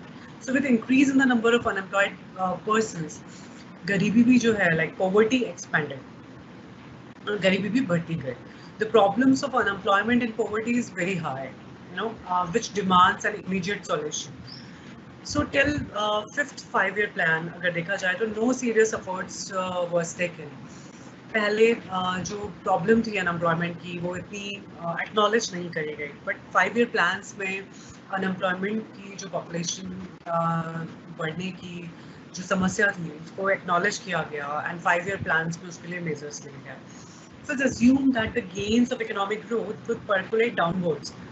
मतलब पहले ऐसा सोचा जाता था कि जैसे जैसे इकोनॉमिक जो ग्रोथ हमारी कंट्री की हो रही है वो परकोलेट करेगी डाउनवर्ड्स, मतलब जो गरीब लोग हैं उनको भी फ़ायदा होगा, इनइक्वालिटीज़ कम होंगी, गरीब और पुअर के बीच में जो डिफरेंस है वो कम होगा, बट इन एक्चुअल ऐसा हुआ नहीं. जस्टिस इकोनॉमिक ग्रोथ बढ़ती गई, गरीब और रिच के जो मतलब आई मीन पुअर और रिच के बीच का जो गैप है वो बढ़ता गया, एंड अनएम्प्लॉयमेंट की जो प्रॉब्लम है वो भी बढ़ती गई. पॉपुलेशन तो बढ़ ही रही थी, बट सो ये बोला जाए कि जो इकोनॉमिक ग्रोथ है वो इतनी प्रॉमिसिंग नहीं रही कि वो अनएम्प्लॉयमेंट भी दूर कर सके और इनइक्वालिटीज को भी दूर कर सके. Now we'll come to the next, but after the fifth 5 year plan में क्या था, रिमूवल ऑफ अनएम्प्लॉयमेंट जो था एक मेजर टारगेट रखा गया. जब कल मैं आपको प्लानिंग पढ़ाऊंगी तो I let you know about every plan की सब प्लान्स में क्या क्या टारगेट्स थे. तो फिफ्थ जो 5 year प्लान था इंडिया का, उसमें रिमूवल ऑफ अनएम्प्लॉयमेंट को एक इम्पोर्टेंट ऑब्जेक्टिव की तरह रखा गया, और इकोनॉमिक प्लानिंग में एक लॉन्ग टर्म जो ऑब्जेक्टिव रखा गया अनएम्प्लॉयमेंट को दूर करने का. But at present अगर हम देखें तो obviously these policies and this planning did not work as promising as India wanted. So in less developed countries, economic growth generally benefits the elite people. As a result, economic inequality grow. तो less developed countries का जो एक तरह से economic growth का जो benefit देखा जाए तो वो mostly rich class पे गया. वो परकोलेट नहीं हो पाया डाउनवर्ड, मतलब जो गरीब लोग थे उनको इतना फ़ायदा नहीं मिल पाया जितना मिलना चाहिए था. सो इंडिया में भी उसी तरह की प्रॉब्लम देखी जा रही है कि इनइक्वालिटीज़ यहाँ पर बहुत ज़्यादा है because of unemployment, because of poverty. जो देखा जाता है कि जितनी पॉपुलेशन बढ़ती गई उतने लोग एम्प्लॉयड नहीं हुए, तो जो डिफरेंस रहा वो बढ़ता गया पुअर और रिच के बीच का. अब अनएम्प्लॉयमेंट एक तरह से देखें, एक person who is not gainfully employed in any productive capacity is called unemployed. So suppose like if you are not engaged in any gainful employment, like you are not participating in economic production, that it means that you are unemployed, and collectively it is called unemployment. अगर बहुत सारे लोग किसी gainful employment में या productive activity में involved नहीं है, which is productive activity अगर हम economic terms में बोलें, what will be talking about, like जो डिमांड एंड सप्लाई जिन प्रोडक्ट्स का है, like creating goods and services. So अगर कोई भी पर्सन उसमें प्रोडक्टिव एक्टिविटी में इन्वॉल्व नहीं है, that person will be considered as unemployed, and collectively सब लोगों को मिला के हम इसको बोलेंगे अनएम्प्लॉयमेंट.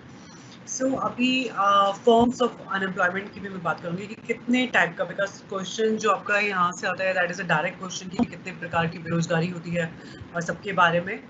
शॉर्ट नोट्स भी आते हैं वॉलंटरी अनएम्प्लॉयमेंट को लेकर, डिस्कस अनएम्प्लॉयमेंट को लेकर, सीजनल अनएम्प्लॉयमेंट को लेकर. तो किस किस तरह के बेरोजगारी होती है. तो one is voluntary unemployment, casual unemployment, seasonal unemployment, structural unemployment, technological unemployment, cyclical unemployment, discuss. अब मैं एक एक करके इस चीज़ को आपको समझाऊंगी बिकॉज ये डायरेक्ट क्वेश्चन है. प्लीज़ बी अटेंटिव जब भी मैं बता रही हूँ आपको. सो वॉलंटरी जो अनएम्प्लॉयमेंट है वो क्या होता है, मतलब प्लीज़ जो हिंदी टर्म्स हैं जस्ट गूगल इट, सो आपको पता चल सके, बिकॉज मुझे थोड़ा हिंदी टर्म्स वॉलंटरी अनएम्प्लॉयमेंट की, like unemployment I know that is बेरोजगारी, बट वॉलंटरी का आप एक बार देख लेंगे, अच्छी बेरोजगारी होगी शायद. सो जो भी टर्म्स मैं आपको बोल रही हूँ आप उसको गूगल कर सकते हैं हिंदी में. जिन अगर हिंदी के जो साइड के बच्चे हैं उनको अगर प्रॉब्लम हो रही हो, आई एम ट्राइंग कि मैं हिंदी में ही बोलूँ ज़्यादातर. सो जो कुछ टर्म्स है वो प्लीज़ आप अपने आप गूगल कर लें. अब नाउ द वॉलंटरी अनएम्प्लॉयमेंट. क्या होता है voluntary unemployment? There are some people who are unwilling to work at the prevailing wage. मतलब आप मोस्टली ये देखेंगे कि कुछ लोग सोचते हैं कि सैलरी कम है तो मतलब इतने पैसे में आई थिंक काम करना ही नहीं चाहिए. तो ये जो मतलब काम करने की इच्छा ही नहीं है उनको उस सैलरी पर, that is called voluntary unemployment. मतलब ये लोगों की मर्जी से लोग काम नहीं कर रहे हैं, तो that will be called voluntary unemployment. There are some people who get a continuous flow of income, मतलब फ्रॉम देयर प्रॉपर्टी और अदर सोर्सेज. सो मोस्टली वो लोग काम करना नहीं चाहते, जैसे जिनके पास पैटर्नल प्रॉपर्टी है या आप देखोगे कि मोस्टली अपने अगर प्रॉपर्टी है तो उन्होंने शॉप्स दे रखी हैं, उनके पास रेंट आ रहा है, अपने आप ही उनके पास मनी आ रहा है, तो उनका काम करने की इच्छा ही नहीं है. तो that will be called voluntary unemployment. Frictional unemployment मैंने जैसे आपको बोला था, इट्स अ वेरी टेम्पररी, जब लोग एक जॉब से दूसरी जॉब में जा रहे हैं तो जो छोटा सा जो वो टाइम होता है, मतलब जिस वक्त एक जॉब से दूसरी जॉब में जाने के लिए जो बीच के जो दिन होते हैं जिसमें कोई पर्सन जॉब ढूंढ रहा होता है, या उसको थोड़े टाइम के बाद ज्वाइनिंग डेट मिली होती है, तो वो एक तरह से फ्रिक्शनल अनएम्प्लॉयमेंट में काउंट होता है. वो टेम्परेरी है, मतलब frictional unemployment actually is not a major concern for us. So results like from some workers are temporarily out of work while changing jobs. Okay, frictional unemployment is people are temporarily out of work. ये हमारे लिए इतना problematic नहीं है, but mostly ये क्यों होता है, बिकॉज यहाँ पर जो लेबर मोबिलिटी है, मतलब लेबर का एक जो ट्रांसफरेबिलिटी है एक रीजन से दूसरे रीजन में जाने की, तो उसकी वजह से भी फ्रिक्शनल अनएम्प्लॉयमेंट होता है. इसको दूर करने के लिए मोस्टली ऐसी ही चीज़ें हो सकती हैं. क्या क्या मेजर्स हो सकते हैं frictional, because it's not a major concern for India कि अगर कोई भी पर्सन जॉब छोड़े तो वो जॉब तब छोड़े जब उसको पता हो कि दूसरी जॉब या ज्वाइनिंग डेट जो है वो दूसरी जॉब रेडी है, तो बीच का जो डिफरेंस आएगा वो नहीं होगा. अगर हम बात करें अब कैजुअल अनएम्प्लॉयमेंट की, तो कैजुअल अनएम्प्लॉयमेंट क्या होता है, workers are employed on a day to day basis. तो मोस्टली आप देखोगे जो कंस्ट्रक्शन वाली लेबर है, जो केटरिंग सर्विसेज हैं या एग्रीकल्चर इंडस्ट्रीज हैं, सो उसमें आप देखोगे कि आज लोगों के पास काम है कल नहीं है, तो they are like casual unemployment. They don't know कि कल उनको काम मिलेगा या नहीं मिलेगा. So this is sort of casual unemployment, because short term contracts पे लोग मोस्टली काम करते हैं, जो भी कंस्ट्रक्शंस वाले लेबर हैं या केटरिंग सर्विसेज हैं या एग्रीकल्चर में इंडस्ट्रीज में देखोगे आप. सो इनको बोलते हैं हम कैजुअल अनएम्प्लॉयमेंट. अब आता है chronic unemployment which is I think after this corona crisis, we'll be dealing with this situation, chronic unemployment. Chronic unemployment में this is a long term feature, long term feature मतलब chronic unemployment जो है वो ख़त्म नहीं होता है, unemployment रहता है बहुत टाइम तक और उस कंडीशन से कंट्री बाहर नहीं आ पाती है. मतलब एक vicious circle of जो poverty है जो उससे बाहर नहीं आ पाती है. Lack of developed resources and their underutilization. The reason is जो रिसोर्सेज हैं वो इतने डेवलप नहीं हैं और अंडर यूटिलाइज्ड हैं. इस वजह से जो है एम्प्लॉयमेंट जनरेशन नहीं किया जाता है या किया जा सकता है. सो हाई पॉपुलेशन ग्रोथ भी एक उसमें मतलब एक जो मेजर कारण जो है वो इसका है अनएम्प्लॉयमेंट का, कि पॉपुलेशन बढ़ती जा रही है उतनी, बट उतना एम्प्लॉयमेंट नहीं दिया जा रहा है बिकॉज रिसोर्सेज को अच्छे से यूटिलाइज नहीं किया जा रहा है. एंड बैकवर्ड एंड इवन जो प्रिमिटिव स्टेज ऑफ टेक्नोलॉजी हम जो बोलते हैं वो भी एक इसका कारण है. लो कैपिटल फॉर्मेशन, कि हम इतना कैपिटल ही डेवलप नहीं हो पा रहा है या इतनी इंडस्ट्रीज ही नहीं हो पा रही हैं कि वो सब लोगों को एम्प्लॉयमेंट दे पाएँ. तो जो क्रोनिक अनएम्प्लॉयमेंट है that is a major problem for low developed countries या अंडर डेवलप्ड कंट्रीज की. But after this corona crisis, obviously the chronic unemployment will be a major problem for the world. We'll talk about seasonal unemployment. Seasonal unemployment क्या होता है? Season, जैसे कि हम नाम से ही हमें पता चल रहा है कि सीजनल मतलब एक सीजन है जिसमें काम है पर दूसरे सीजन में काम नहीं है. मोस्टली आप देखोगे कि टूरिस्ट प्लेसेस पे अगर आप जाओगे तो वहाँ पर हिल स्टेशंस पे आप जाओगे तो आप सुनते होंगे कि आजकल सीजन चल रहा है. सीजन चल रहा है मतलब पीपल कम ओवर देयर, वहाँ की इकोनॉमिक एक्टिविटीज़ बहुत ज़्यादा होती हैं. होटल एक्टिविटीज़ लाइक जो रिजॉर्ट्स हैं दे आर अर्निंग, रेस्टोरेंट्स वहाँ पर भी अर्निंग हो रही है. बट जब सीज़न नहीं होता, मतलब लोग ज़्यादा नहीं आ रहे हैं टूरिस्ट, तो उसको बोलते हैं लो सीज़न, या वहाँ पर एम्प्लॉयमेंट जो है लोगों को मिल ही नहीं पाता है बिकॉज जो टूरिस्ट सीज़न है वो नहीं है. इस तरह का एक हम देखेंगे कि जो एग्रीकल्चर में भी आप देखोगे जब वो फसल बोई जाती है या फसल जब काटी जाती है तो लाइक बहुत सारी लेबर को एम्प्लॉय किया जाता है. बट जो बीच का जो टाइम है जिस वक्त ना ही फसल बोई जा रही है ना ही काटी जा रही है, उस वक्त लेबर को काम मिलता ही नहीं है एग्रीकल्चर फील्ड्स में. सो this is called seasonal employment. Like एक सीजन में काम है, दूसरे सीजन में काम नहीं है.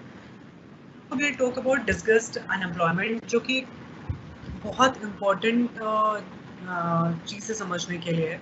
डिस्कस्ड अनएम्प्लॉयमेंट इंडिया में सबसे ज़्यादा है। अब वो क्यों है उसके बारे में मैं आपको बताऊंगी, बट इसको समझने के लिए आप देखिएगा कि जब जो मार्जिनल प्रोडक्टिविटी है किसी भी लेबर की, मार्जिनल प्रोडक्टिविटी मतलब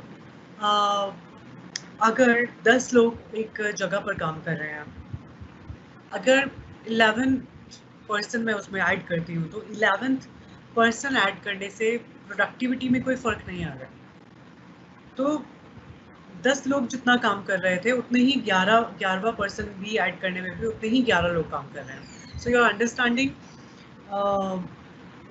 when some workers have zero marginal productivity, like people are not, they are not uh, including, or they are not giving any increase in productivity. So zero marginal productivity यहाँ पर होती है, उसको हम बोलते हैं discussed unemployment, and mostly it occurs in rural areas में अगर आप देखोगे, या मोस्टली इन एग्रीकल्चर फील्ड जहाँ पर एक ही फार्म पर, एक ही फील्ड पर बहुत सारे लोग काम कर रहे होते हैं, बट प्रोडक्टिविटी में कोई फर्क नहीं आ रहा। इट्स लाइक बोलते हैं कि ओवर क्राउडिंग हो गया प्लेस का। सो किसी भी ऑक्यूपेशन में जहाँ पर ओवर क्राउडिंग इफेक्ट है, ओवर क्राउडिंग इफेक्ट की वजह से जो बाकी के जो लोग हैं, मतलब जो 5 लोग काम कर रहे थे वही 10 लोग काम कर रहे हैं, तो एक तरह से ओवर क्राउडिंग हो रहा है वहाँ पर। कोई भी पर्सन आउटपुट में हेल्प नहीं कर रहा है आउटपुट को बढ़ाने के लिए, तो that will be called disguised unemployment. अब यहाँ पर like I had given one example, suppose a family farm is like properly organised, 4 person वहाँ पे काम कर रहे हैं, okay, if however like 2 more workers are employed, अगर जो 4 पर्सन काम कर रहे हैं मैं वहाँ पे 2 लोगों को और एम्प्लॉयमेंट दे देती हूँ, बट जितना आउटपुट आ रहा था वो अभी भी वहीं पर है। तो जो 2 वर्कर जो मैंने जोड़े हैं एक्स्ट्रा 4 वर्कर्स में, उनको बोलेंगे हम disguisedly unemployed. Okay, they are not participating, or but they are participating but they are not increasing any output, so their marginal productivity is zero. So discussed unemployment का जब भी definition आएगा, you have to understand that marginal productivity of a worker is zero. तो marginal मैंने आपको बोला कि जो भी ऐड किया जाता है, लाइक 4 पर्सन्स हैं, मैं 2 पर्सन्स को अगर ऐड कर रही हूँ तो 2 पर्सन्स का कोई वर्क नहीं है, उसमें कोई भी आउटपुट में कुछ भी पार्टिसिपेशन नहीं है, that is a marginal product, उनकी कोई प्रोडक्टिविटी जीरो है उनकी। So that you have to remember कि डिस्कस अनएम्प्लॉयमेंट में marginal productive worker is zero. अब now we talk about structural unemployment, जो कि मोस्टली लो डेवलप्ड कंट्रीज या अंडर डेवलप्ड कंट्रीज में you will find out structural changes जो हैं economy में वो नहीं हुए हैं, मतलब इकोनॉमी में इतनी इंडस्ट्रीज नहीं लगी हैं कि लोगों को इतना एम्प्लॉयमेंट मिल पाए, तो that will be called structural unemployment. वो क्यों होता है? बिकॉज मे बी डिमांड कम है, या डिसइन्वेस्टमेंट, या इतना लोग जो हैं इतने कम कर दिए गए हैं, मैन पावर को हटा दिया गया है, डिसइन्वेस्टमेंट, वो भी एक तरह से स्ट्रक्चरल अनएम्प्लॉयमेंट में आता है कि जो बेरोजगार हुए हैं लोग वो इतने उनको कहीं और कंज्यूम नहीं किया जा रहा है, कहीं और इंडस्ट्री नहीं लगाई जा रही है जहाँ पर उनको रोजगार दिया जा सके। So now talk about cyclical unemployment. Now the cyclical unemployment, अब कैपिटलिस्ट बायर्स, एडवांस कंट्रीज हैं subject to trade cycles. Trade cycles में मतलब कभी कभी आपने जैसे सुना होगा मार्केट में कि मंदी आ गई है, या जो बिजनेस साइकिल है वो लो चल रहा है, अभी इतने जो है बिजनेस नहीं हो रहा है। जैसे आज अभी आप कोरोना के टाइम पे देखेंगे तो मोस्टली लोग कह रहे हैं कि बाहर का जो बिजनेस है वो बिल्कुल डाउन हो गया है, हमारी इकोनॉमी बिल्कुल डाउन हो गई है, अभी कोई बिजनेस चल नहीं पाएगा। तो मोस्टली जो कंट्रीज होती हैं, जो भी कैपिटलिस्ट कंट्रीज हैं, जो भी एडवांस कंट्रीज हैं, वहाँ पर बिजनेस साइकिल चलता है, ट्रेड साइकिल जिसे हम बोलते हैं। तो देयर आर रिसेशंस की फेजेस होती हैं, there are phases of depression. तो उस टाइम पर जो अनएम्प्लॉयमेंट होता है उसे हम बोलते हैं साइक्लिकल अनएम्प्लॉयमेंट। अब नाउ देखा जाए तो कॉन्ट्रैक्शन जो होता है, ट्रेड साइकिल, जब रिसेशन आता है तो क्या होता है, डिमांड कम हो जाती है। Mostly at that time there is no demand, disinvestment होने लगता है, जो गवर्नमेंट है वो अपने स्टेक्स जो है कंपनी से हटाने लगती है और इतना इन्वेस्ट नहीं कर पाती है, डिक्लाइन इन प्रोडक्शन, और जितनी भी इंडस्ट्रीज हैं मतलब उनमें प्रोडक्शन जो है वो गिरने लगता है। डिमांड भी अगर कम है और प्रोडक्शन भी उतना नहीं हो रहा है बिकॉज डिमांड नहीं है, सो this is a cycle, you know, it creates recession cycle. उस टाइम पर जो अनएम्प्लॉयमेंट होता है बिकॉज जब डिमांड नहीं होगी, जब इतना प्रोड्यूस नहीं होगा, तो इतने लोगों को एम्प्लॉयमेंट नहीं मिलेगा। तो इस तरह की एम्प्लॉयमेंट को, अनएम्प्लॉयमेंट को हम बोलते हैं cyclical unemployment. Now I come to technological unemployment. Technological unemployment is like new machinery आने की वजह से, अगर आप किसी भी कंट्री में देखोगे कि सपोज करो कि कहीं पर न्यू टेक्नोलॉजी आ गई है, या जो 10 लोग काम कर रहे थे वहाँ पर अब वो एक मशीन काम कर रही है, सो बिकॉज ऑफ टेक्नोलॉजी अगर अनएम्प्लॉयमेंट क्रिएट होता है तो हम उसको बोलते हैं technological unemployment. Just read the thing, I have a sip in between, sorry, I'm also taking energy in between. अब now we'll talk about nature of unemployment in India. Unemployment की जो नेचर है, ये भी एक डायरेक्ट क्वेश्चन है कि किस तरह का अनएम्प्लॉयमेंट यहाँ पर होता है। रूरल अनएम्प्लॉयमेंट है या अर्बन अनएम्प्लॉयमेंट है। अब अर्बन अनएम्प्लॉयमेंट की हम बात करें तो will be talking about industrial unemployment, educated unemployment. पर रूरल एरियाज में मोस्टली किस तरह का अनएम्प्लॉयमेंट होगा? Seasonal, disgust. अर्बन एरियाज में बिकॉज इंडस्ट्रीज जो है वो काम नहीं दे पा रही हैं, या अर्बन एरियाज में मोस्टली देखेंगे आप एजुकेटेड लोग ज़्यादा होते हैं अर्बन एरियाज में, तो वहाँ पर अनएम्प्लॉयमेंट जो होगा वो एजुकेटेड अनएम्प्लॉयमेंट होगा। रूरल एरियाज में as I talk mostly people are like dependent on agriculture, so agriculture की वजह से सीजनल अनएम्प्लॉयमेंट रूरल एरियाज में ज़्यादा होता है। और डिस्गस्ट भी लाइक बिकॉज एक ही फॉर्म पे ओवर क्राउडिंग हो रही है, there is no enhancement in productivity of firm, but बहुत सारे लोग काम कर रहे हैं, तो वहाँ पर seasonal unemployment and disgust unemployment ज़्यादा होगा। Most of the unemployment in India is like definitely structural, you know, यहाँ पर इतनी इंडस्ट्रीज ही नहीं है। Structure of the economy such as like it does not absorb an increasing number of people. मतलब जितने लोग हैं लेबर मार्केट में, like there are more people, labour supply is too much, but there is no structure, there is no industry जो कि इतने सारे लोगों को इंक्लूड कर पाए। Now industrial unemployment results when industrial sector fails to absorb the increasing labour force. मतलब population तो हम लोगों की बढ़ती जा रही है, पर यहाँ की जो इंडस्ट्रीज हैं they are not that able to absorb the increasing labour force. तो that is a main problem of India यहाँ पर। बिकॉज आपके पास ये डायरेक्ट क्वेश्चन भी आ सकता है कि किस तरह के कितने प्रकार के अनएम्प्लॉयमेंट, कितने प्रकार की बेरोजगारी होती है, किस तरह के मतलब आपको सबको डेफिनेशन देनी पड़ेगी, पर इंडिया में किस तरह की अनएम्प्लॉयमेंट इस वक्त चल रहा है, उसकी क्या क्या परेशानियां हैं इंडिया की इस टाइम। सो यहाँ पर मोस्टली अगर हम देखें तो that is structural and cyclical also. Structural क्योंकि बिकॉज इंडस्ट्रीज जो हैं they are unable to absorb high labour supply, population जितनी बढ़ रही है उतने लोगों को एम्प्लॉयमेंट नहीं मिल रहा है। साइक्लिकल आल्सो बिकॉज यहाँ पर भी ट्रेड साइकिल है, we are also seeing like a capitalist structure in economy. So आप देखोगे कि ट्रेड साइकिल, जो बिजनेस साइकिल्स हैं वो इम्पैक्ट होते हैं। मंदी आती है तो बहुत कम लोगों को एम्प्लॉयमेंट मिल पाता है।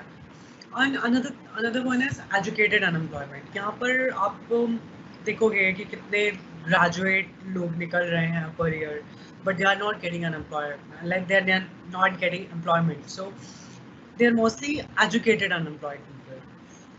And 1/3 of India's workforce disgustedly भी unemployed है। तो इंडिया में कितने प्रकार का हमारे पास बेरोजगारी है? Structural unemployment because there are no industry और there are like very less industries in comparison of labour supply. अब अगर देखा जाए इंडस्ट्रियल अनएम्प्लॉयमेंट भी यहाँ पर बहुत ज़्यादा है। तो इंडिया में structural unemployment, cyclical unemployment, educated unemployment and disgust unemployment बहुत ज़्यादा है। सो भारत में किस प्रकार की बेरोजगारी एग्जिस्ट करती है, इस टाइप का एक क्वेश्चन आ सकता है। तो यहाँ पर I think will be able to solve this now. अब नाउ अगर हम बात करें कि किस तरह से हम अनएम्प्लॉयमेंट को मेज़र करते हैं, मतलब जो गवर्नमेंट है वो किस तरह से मेज़र करती है उसको, तो अनएम्प्लॉयमेंट का जो रेट है वो लेबर नंबर ऑफ अनएम्प्लॉयड में से अगर हम डिवाइड करें लेबर फोर्स से into 100 then the rate will come. Mostly यहाँ पर जो नेशनल सैम्पल सर्वे ऑर्गेनाइजेशंस हैं वो एक जो डेफिनेशंस होती हैं 3 तरह से अनएम्प्लॉयमेंट को मेजर करती है। One is like usual status, another one is current weekly status and current daily status. तो यूजुअल स्टेटस में क्या होता है? यूजुअल स्टेटस में मैं आपको ब्रॉड करके बता देती हूँ। यूजुअल स्टेटस में जो नंबर ऑफ पर्सन्स हैं वो लाइक वो आर क्रॉनिकली अनएम्प्लॉयड, उनको मेजर किया जाता है। gives the like lowest estimate of unemployment, especially for a poor economy, because only a few can afford to remain without work for a long period. तो यहाँ पर usual status में we actually talk about a long period कि कितने लोगों को employment मिला ही नहीं है, लाइक क्रॉनिकली अनएम्प्लॉयड है। अब ना another one is current weekly status कि एक वीक में लोगों को कितने दिन का काम मिला है। And current daily status is एक दिन में कितने घंटों के लिए लोगों को काम मिलता है। तो यहाँ पर अनएम्प्लॉयमेंट को मेजर करने के 3 तरीके हैं जो कि national sample survey organisation measure करता है। तो if we talk about the causes, because यहाँ पर सबसे पहले आपका जो मेन लाइक इम्पॉर्टेंट जो क्वेश्चन है वो यहाँ पर ये है कि कॉजेज ऑफ अनएम्प्लॉयमेंट क्या है, मतलब क्यों बेरोजगारी हो रही है। तो ये जो डायरेक्ट क्वेश्चन है एंड फर्स्ट जो हमारे माइंड में आता है कि obviously the population is increasing, मतलब लेबर फोर्स जो है वो तो बढ़ती जा रही है बट उतने लोगों को काम नहीं मिल रहा है, तो ऑब्वियसली अनएम्प्लॉयमेंट बढ़ेगा। तो अनएम्प्लॉयमेंट के क्या क्या रीजंस हैं? One is jobless growth. Jobless growth India में अगर हम बात करें तो India is growing, India is a like developing nation, but जो जिस हिसाब से पॉपुलेशन बढ़ेगा, जो कंपैरिजन अगर आप देखोगे तो जो रेट है जो पॉपुलेशन इंक्रीज का और ग्रोथ इन एम्प्लॉयमेंट और ग्रोथ इन इंडस्ट्रीज वो इतना नहीं है। तो लेबर फोर्स जो है वो बहुत ज़्यादा बढ़ रही है और स्ट्रक्चरल जो इंडस्ट्रीज हैं वो इतनी नहीं बढ़ रही, मतलब स्ट्रक्चरल डेवलपमेंट इतना नहीं हो रहा है। इसलिए अनएम्प्लॉयमेंट ऑब्वियसली तब बढ़ेगा जब लेबर फोर्स को यूटिलाइज नहीं किया जाएगा, स्ट्रक्चर ही नहीं होगी। तो अभी जो इंडिया में आप देखोगे कि इंडस्ट्रीज ही नहीं है जो कि एम्प्लॉयमेंट दे पाए, तो जॉबलेस ग्रोथ है यहाँ पर। Increase in labour force because of the high population, inappropriate educational system. Mostly जो भी हम लोगों का जो एजुकेशन है in comparison in to developed countries में किस तरह की एजुकेशन दी जाती है, वहाँ पे मोस्टली एक तरह से प्रैक्टिकल एजुकेशन वहाँ पे दी जाती है जो कि आगे जॉब मार्केट में काम आए। बट यहाँ पर मोस्टली थियोरेटिकल जो एस्पेक्ट है एजुकेशन का उस पर ज़्यादा एम्फेसिस किया जाता है। तो एक तरह से जो एजुकेशनल जो सिस्टम है हमारा दैट डजंट क्रिएट जॉब्स और that doesn't support the job और एम्प्लॉयमेंट। मतलब आज अगर एक पर्सन ग्रेजुएट होता है तो उसको श्योरिटी नहीं है कि मार्केट में वो एब्जॉर्ब हो पाएगा। सो इनअप्रोप्रिएट एजुकेशनल सिस्टम। अब ना इकोनॉमिक इन्फ्लेशन भी अगर हम देखें तो इकोनॉमिक इन्फ्लेशन मीन्स जिस तरह से महंगाई जो बढ़ रही है, तो वेजेस भी जैसे जैसे इन्फ्लेशन बढ़ता है वैसे वैसे वेज रेट भी बढ़ता है। मतलब जो लेबर फोर्स जो मनी ले रही है या जो सैलरी ले रही है उसमें भी इजाफा होता है। तो इस वजह से लोग जो हैं वो कम लेबर को एम्प्लॉय करते हैं। तो जो इकोनॉमिक इन्फ्लेशन है वो भी एक तरह से अनएम्प्लॉयमेंट का रीज़न होता है। इकोनॉमिक रिसेशन में जिस तरह से जो ये मंदी जिसे हम बोलते हैं कि इस वक्त कोई भी इन्वेस्ट नहीं कर रहा है मार्केट में और बिजनेस साइकिल जो है वो लो चल रहा है और डिमांड नहीं आ रही है उतनी, तो उस टाइम पर भी जो लोग हैं ज़्यादातर अनएम्प्लॉयड होते हैं, एम्प्लॉयमेंट नहीं मिलता है। Now changing technology.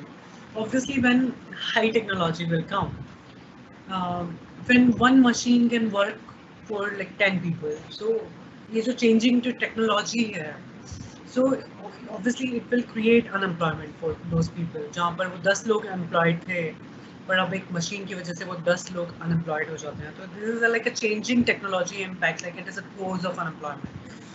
अपना demand for highly skilled labour भी एक जो फैक्टर है, बिकॉज इंडिया में अगर हम देखा जाए तो we don't have skilled labour, we have unskilled labour, but we don't have skilled labour. So जो जैसे मैंने पहले भी बोला कि जो इनअप्रोप्रिएट एजुकेशनल सिस्टम है यहाँ पर, एजुकेशन जो है वो सीधा जॉब ओरिएंटेड एजुकेशन नहीं है यहाँ पर, या जो हेल्प करे उसमें. तो जो स्किल जो चाहिए मार्केट में वो हमारी लेबर के पास नहीं है.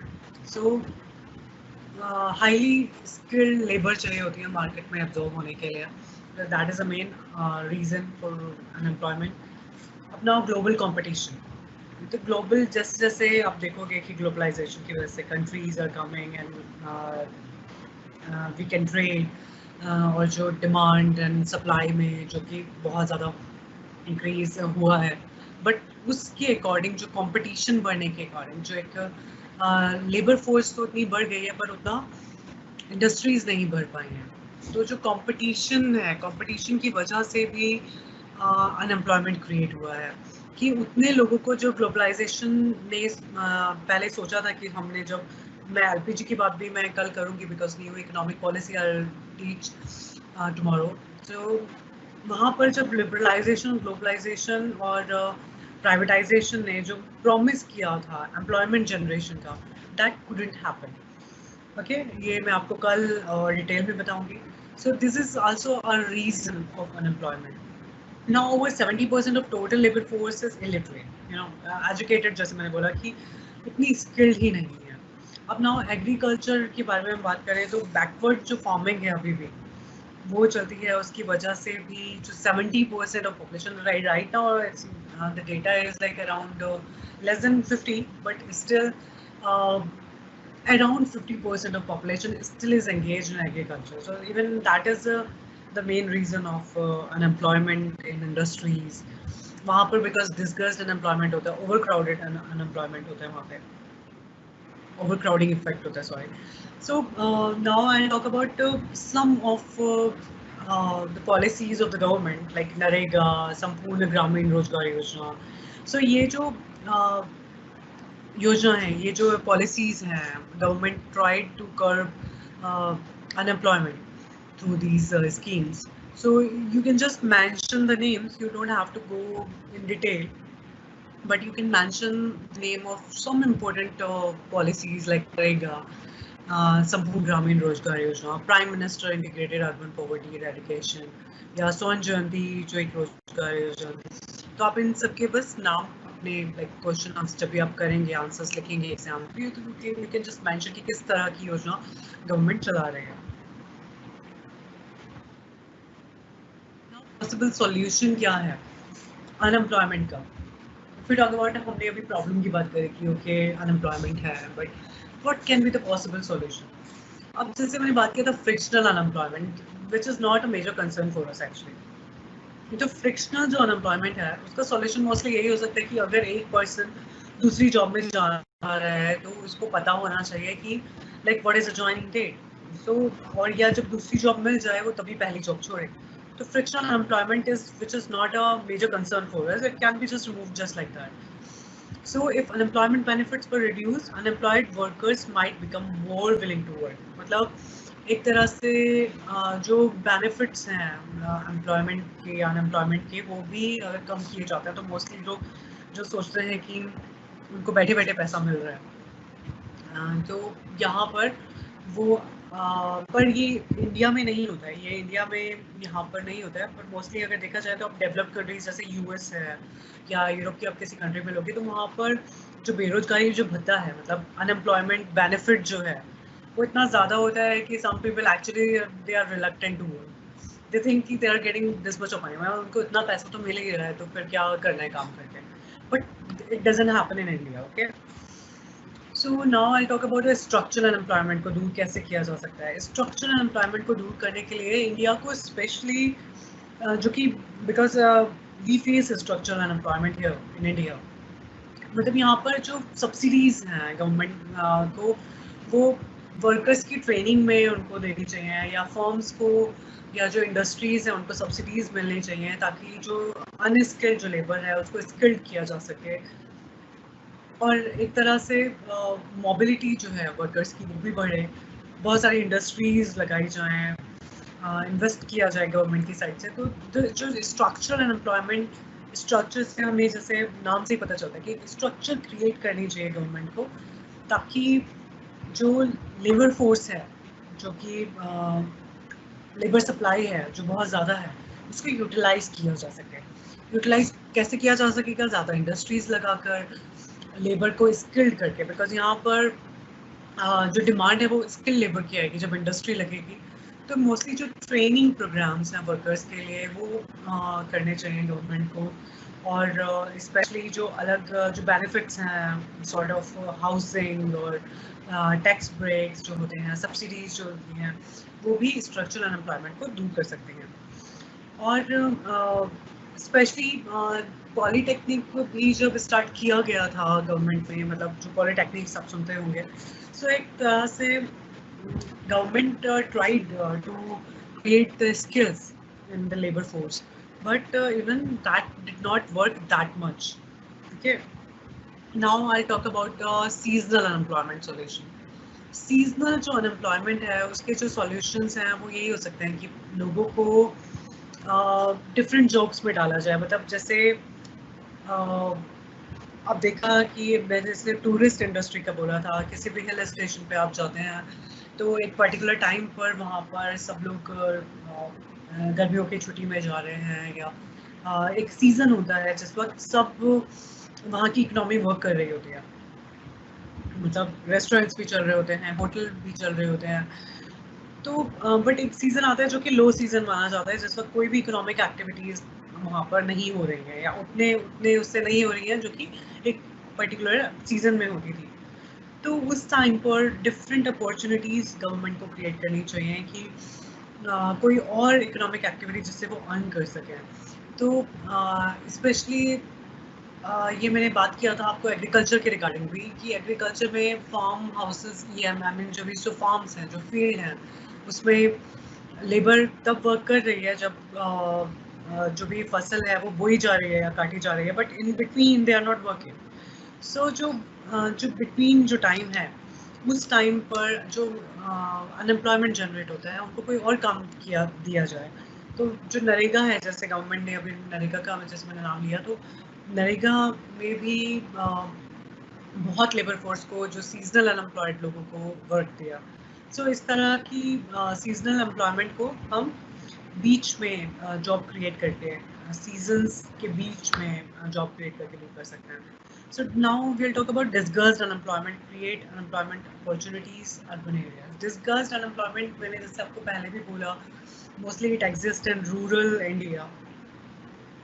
Sorry for that. Rural India means rural India में एग्रीकल्चर है मोस्टली, जो रूरल जो इकोनॉमी है that is dependent on agriculture. So agriculture में ऑब्वियसली ओवर क्राउडेड होता है, एक फार्म पर बहुत लोग वर्क कर रहे हैं। और अगर आप एग्रीकल्चर को भी, मैं मतलब अभी I deal like day after tomorrow I teach about agriculture. So agriculture में मोस्टली जो प्रोडक्टिविटी है वो इतनी नहीं बढ़ रही है, बट बहुत सारे लोग या बहुत सारे लेबर वहाँ पर काम कर रहे हैं। ओवर क्राउडेड जो इफेक्ट है, मार्जिनल प्रोडक्टिविटी जहाँ पर जीरो है। सो डिस्कस अनएम्प्लॉयमेंट को हटाने के लिए मोस्टली होता है कि और अपॉर्चुनिटीज़ क्रिएट की जाए एम्प्लॉयमेंट की, ताकि जो रूरल एरियाज़ में लोग जितने सिंपल उसी में काम कर रहे हैं, मतलब फार्म हाउस में ही काम कर रहे हैं, या फार्म आई मीन फार्म पे ही काम कर रहे हैं, या फील्ड पे ही काम कर रहे हैं, बिकॉज उनके पास कोई और अपॉर्चुनिटी ही नहीं है काम की। तो स्पेशली और एम्प्लॉयमेंट अपॉर्चुनिटीज़ अगर हम जनरेट करेंगे इवन रूरल एरियाज़ में भी या अर्बन एरियाज़ में भी, तब हम डिस्कस अनएम्प्लॉयमेंट को दूर कर सकते हैं। So you know, seasonal unemployment, cyclical unemployment, structural unemployment, and discussed unemployment is it's a feature of Indian economy. So that you have to be very specific कि जब आप इसको आंसर्स को लिखेंगे तो आपको समझना आना चाहिए कि इंडिया में किस प्रकार की बेरोजगारी है और किस किस तरह से इसको दूर किया जा सकता है।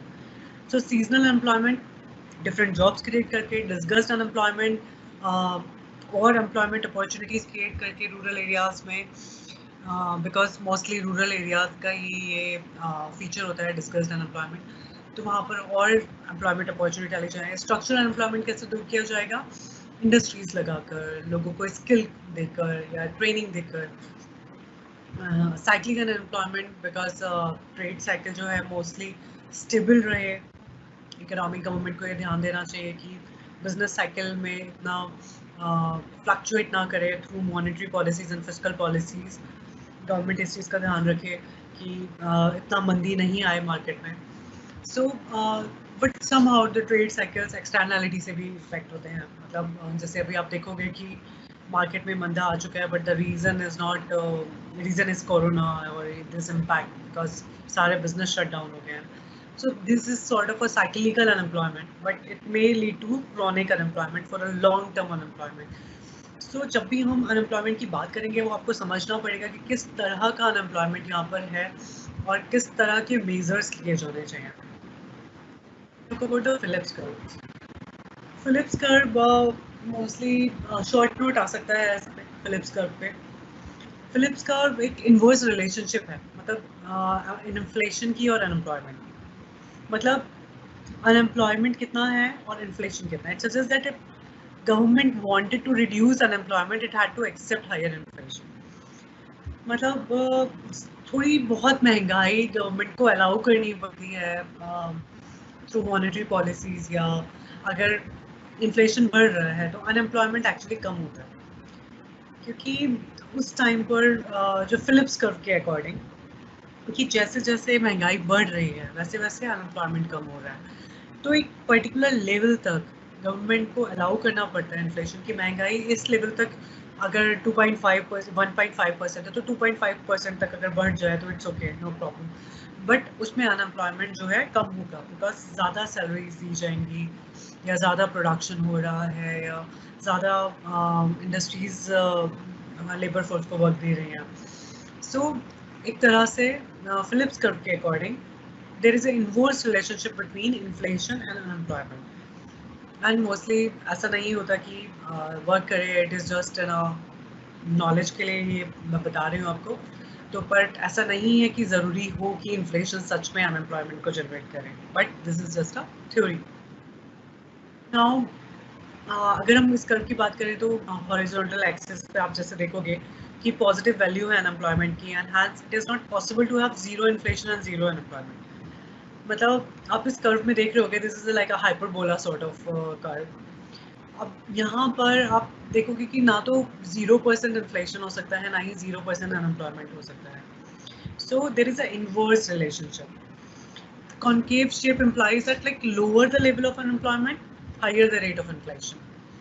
तो इस कर्व में मोस्टली जितना ज़्यादा इन्फ्लेशन है, जैसे 2.5% पे आप देखेंगे, उतना ही कम अनएम्प्लॉयमेंट है। So axis पे we are talking about unemployment, and on y-axis we are talking about inflation. Now government should be able to use demand management policies to take the economy to acceptable levels of inflation. अब there demand management policies क्या होती हैं? Demand management policies government की होती है, जैसे monetary policy है, fiscal policy है। Monetary policies जो होती हैं वो RBI करती है, मतलब कितनी डिमांड एंड सप्लाई, या कितना सप्लाई मार्केट में होना चाहिए मनी का, कितनी डिमांड है। तो monetary policy is mostly operated by RBI। आप फिजिकल पॉलिसीज़ की बात करें तो physical policies are like taxation जो है, जो फिजिकल बेनिफिट्स की बात जो हम करें तो वो गवर्नमेंट करती है। और these all are management policies, कि किस तरह से डिमांड जो है इकोनॉमी में मैनेज की जा रही है through monetary policy and through fiscal policy. So government should be able to use this demand management policies to the economy to acceptable level of inflation, कि inflation इतना आ जाए कि जितना unemployment को कम किया जा सके. In order to achieve full employment, some inflation is unavoidable. तो ये आपको ध्यान रखना पड़ेगा कि full unemployment के लिए थोड़ा inflation को avoid भी करना पड़ता है. But inflation should not be going to the level of running inflation, जिसको हम बोलते हैं कि बहुत ज़्यादा inflation हो गया. So right now, because I had like all finished my whole slides here, so I'll just दिया जाएगा आपको। अब जितना भी चीज़ें मैंने आपको बताई हैं, मतलब जस्ट थिंक अबाउट कि पॉपुलेशन से अगर कोई क्वेश्चन आता है कि कॉजेज़ क्या हैं पॉपुलेशन की, what is demographic transition and what are the stages of demographic transition and stage now इस तरह का historical trend population में रहा है, cover all the topics in exam, क्योंकि यहाँ पर मैं आपको सब समझा दिया है. I hope you will be able to write. Now I'll just give you a recap. I'm again telling you guys, just if you have some question, so please write down some question. Ma'am, new tab near published, there are 67 question. New tab near published. Okay. Now question and answers. So there is no question and answer till now. So published one, name 141. I cannot connect. Okay, some people are saying they cannot connect. But I hope, yeah. 141 questions. 141 questions. Now, ma'am, we have to write the data of current year. Okay, आपको अगर current year का data 2020 का लिखता है, because sometime data is not compulsory, you know. Data को हम सब support कर सकते हैं question को, but it is not compulsory. It is your choice. अगर आप लिखेंगे तो अच्छी बात है, but आप अगर सब चीज़ों को समझ पा रहे हो और आप question का answer कर पा रहे हो, डेटा सिंपल सपोर्ट करता है. तो if you want to write, नहीं तो आप 2011 का भी मेंशन करोगे, because last survey was done in 2011, so you can easily do that. Okay, ज़रूरी नहीं है कि आपको बहुत रीसेंट डेटा ही वहाँ पर लिखना है, but still if you want you can Google it and you can write. ठीक है, it's not compulsory. Now ma'am can't hear you. I hope am I audible now? Okay, ma'am, actually we trend of population given in the books as according to percentage growth rate. So ma'am, could you please tell us in the exam what should we write there in the form of percentage or with equal numbers of grown rate? So यहाँ पर actually जो trend of population है कि उसका मैं वही बोल रही हूँ कि यहाँ पर अगर आप डेटा मेंशन करना चाहते हो तो रेट जो पॉपुलेशन ग्रोथ का है वो यू कैन इजीली गूगल है एंड वहाँ पे आप देख सकते हो 2020 का कि किस रेट से ग्रो कर रही है. बट फर्स्ट लाइक मोस्टली जो क्वेश्चंस आते हैं वो इस टाइप के आते हैं कि किस टाइप का डेमोग्राफिक ट्रांजिशन है या डेमोग्राफिक ट्रांजिशन के स्टेजेस क्या हैं या इस वक्त पॉपुलेशन जो है वो उसके कॉजेज़ क्या हैं, वो किस तरह से आपकी इकोनॉमी को इम्पैक्ट कर रही है, इकोनॉमिक डेवलपमेंट को हैम्पर करती है. तो इस टाइप के क्वेश्चंस मोस्टली आते हैं बुक्स में. आप जो बोल रहे हो age according to the percentage, if you want to know the percentage growth rate, you can google it. आप चेक कर सकते हो कि इस वक्त जो 2020 में क्या ग्रोथ रेट है पॉपुलेशन का. एंड पीपीटी मिल सकती है क्या? Only technical people can tell that. I am really sorry for that. मैं आपको प्रोवाइड करा सकती हूँ, मैं टेक्निकल एसओ को प्रोवाइड करा सकती हूँ, टेक्निकल टीम को प्रोवाइड कर सकती हूँ अपनी पीपीटीज. एंड क्योंकि यहाँ से मैं आपको सिंपल दिखा सकती हूँ, बाकी टेक्निकल टीम ही आपको हेल्प कर सकती है इस चीज़ में. And ma'am, how can I take these slides? Okay, now obviously again मैं technical team को दे सकती हूँ. Obviously they can provide you. Ma'am, can you give me these slides for study? Yes, I can give. Ma'am, notes and कुछ doubts पूछने थे. Ma'am, numbers and कुछ doubts पूछने थे. So I think it's better, my email ID is neha313@gmail.com. I'll just write, I'm repeating, neha313 at gmail.com, because I cannot give just number, like, because so many students are there and everybody will be calling, so it will be difficult for me. You can actually post post me an email. You can ask questions through email. So my email ID, again I'm telling, hatri13@gmail.com. So you can ask me any question there. I will reply you as soon as possible I could, or I can. Ma'am अपना number send कर दीजिए ma'am. So sorry, मैंने आपको again. Can we draw this graph depicting population historical trend and population explosion?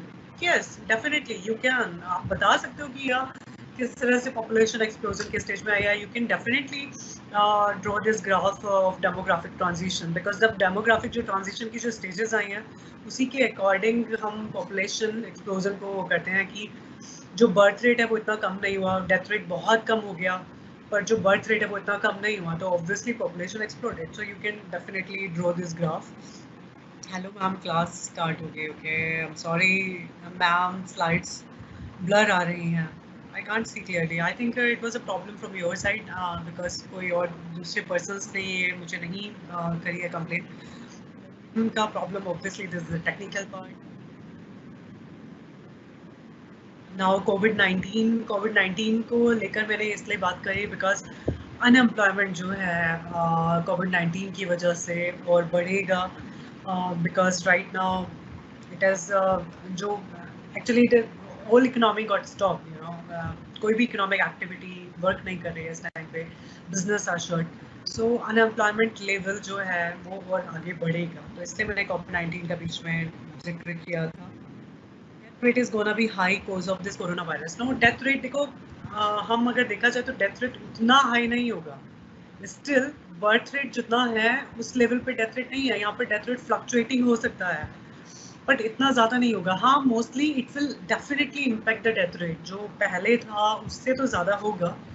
And that will depend on country to country wise.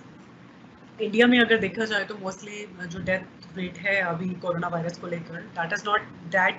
जो यहाँ पर और बीमारियों से भी बहुत लोग मरते हैं, या मोस्टली कुछ इकोनॉमिस्ट बोल रहे हैं कि we'll die more of hunger then covid 19. So बहुत सारे रीजंस हैं इस चीज़ के. बट ऑब्वियसली जो डेथ रेट है वो फ्लक्चुएट होगा कोरोना की वजह से. मैम आप थोड़ा हिंदी में डिफाइन करें because Hindi medium. I am sorry, I tried. मैं अपनी तरफ से कोशिश कर रही हूँ कि मैं पूरा हिंदी में बोलूँ. प्लीज स्टैंड योर कुछ डाउट्स पूछने के लिए. या I told you. Yes. Hello ma'am. Ma'am please number मैंने बोला है कि दैट वुड बी बेटर अगर आप मुझे ईमेल करें तो. Ma'am I can you share some important question on this chapter at last. मैंने आपसे क्वेश्चंस बोले. डेमोग्राफिक ट्रांजिशन पे डायरेक्ट क्वेश्चन आएगा कि what are the stages of demographic transition, what are the causes of population, how does it impact unemployment, and how does it impact economic development. अब unemployment पे ये question आता है कि बेरोजगारी जो है कितने प्रकार की हो सकती है, लाइक और क्या क्या कारण हैं बेरोजगारी के, किस तरह से उनको दूर किया जा सकता है, किस तरह से गवर्नमेंट ने या जो गवर्नमेंट है किस तरह के मेजर्स लेती है. तो इस तरह के मोस्टली क्वेश्चंस आएंगे. आई थिंक जितना मैंने आपको स्लाइड्स में बताया है सारे क्वेश्चंस इन्हीं स्लाइड्स के अंदर से ही आएंगे, बाहर से कुछ नहीं आएगा. मैं आपको सब चीज़ें बता चुकी हूँ कि पॉपुलेशन एक्सप्लोजन क्या है या डेमोग्राफिक ट्रांजिशन क्या है, कितने प्रकार की बेरोजगारी है, किससे इसको दूर किया जा सकता है, क्या क्या कारण है पॉपुलेशन के, क्या क्या कारण है बेरोजगारी के. तो इस तरह के मोस्टली क्वेश्चंस आते हैं जो कि बहुत डायरेक्ट क्वेश्चंस हैं. कुछ इनडायरेक्ट क्वेश्चंस नहीं आएगा इनमें से. मैम प्लीज़ हिंदी में भी समझाइए. मैं सॉरी, मैंने हिंदी भी यूज़ करी है, कर रही हूँ. What causes high birth rate? High birth rate obviously it's a natural birth rate, you know. लोगों में इतनी जानकारी नहीं है, लोग फैमिली प्लानिंग को नहीं जानते हैं, एजुकेटेड नहीं है. एक तरह से जो यूनिवर्सलिटी ऑफ मैरिज है कि हर किसी को शादी करनी चाहिए, हर किसी को बच्चे करने चाहिए. सोशल फैक्टर्स हैं कि जॉइंट फैमिली होनी चाहिए, इतने सारे बच्चे होने चाहिए. रिलीजियस फैक्टर्स हैं. तो मैंने आपको बताया था हाई बर्थ रेट के या हाई पॉपुलेशन के भी जो कारण मैंने बताए थे वही हाई बर्थ रेट के कारण है कि जो फर्टिलिटी है वो वुमेन की है. अगर कम एज में ही मैरिज हो जाती है तो 15 से 49 ईयर्स तक की जो एज होती है एक वुमेन की जिसमें वो बच्चे पैदा कर सकती है. सो इसलिए जो जो नेचुरल जो फर्टिलिटी रेट है उसको कम करने के लिए एज बढ़ाई गई थी मैरिज की गवर्नमेंट के द्वारा.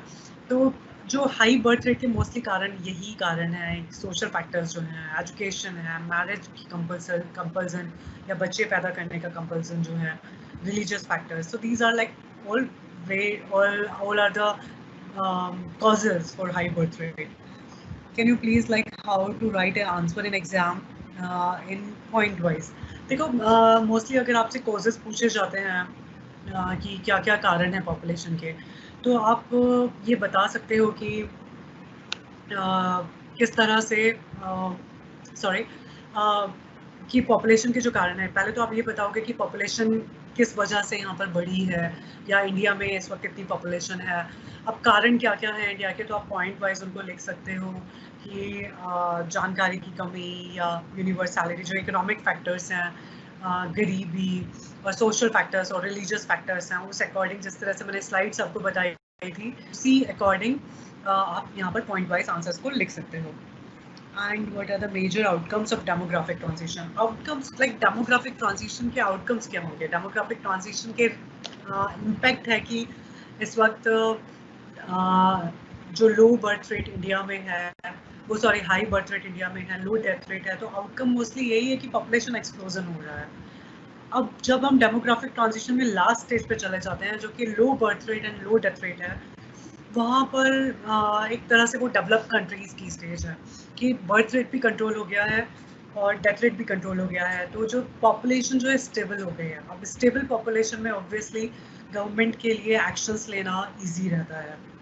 एंड जब पॉपुलेशन ही बहुत ज़्यादा बढ़ रही है तो गवर्नमेंट के लिए it's a challenge in economic development कि इतने लोगों की नीड्स को मीट करना, इतने लोगों की ज़रूरतों को पूरा करना और उनको एम्प्लॉयमेंट देना, उनको लिविंग स्टैंडर्ड के लिए सब चीज़ें प्रोवाइड करना गवर्नमेंट के लिए भी मुश्किल होता है. तो उसका आउटकम यही होगा कि अगर हम लो डेथ रेट और लो बर्थ रेट में पहुँच जाएँ तो पॉपुलेशन स्टेबल हो जाएगी, सारी पॉलिसीज़ अच्छे से वर्क कर सकती हैं. मैम क्लास ओके, क्या अमेरिका फोर्थ स्टेज में है? Yes, America is in fourth stage, low death rate and low birth rate. Mostly developed जो नेशंस हैं they are in a low death rate and low birth rate mostly. I think India second stage में है. Yes, India is in second stage but it is actually transitioning into, तो जो second और third stage का मैंने जैसे बोला कि कंट्री टू कंट्री ज़रूरी नहीं है कि पर्टिकुलर स्टेजेस मैंने आपको समझाए हैं, पर ऐसा नहीं है कि एग्जैक्टली उसी स्टेज के अंदर ही रहे. तो सेकेंड एंड थर्ड स्टेज के बीच में इंडिया है. ओके, तो mostly it is going towards third stage.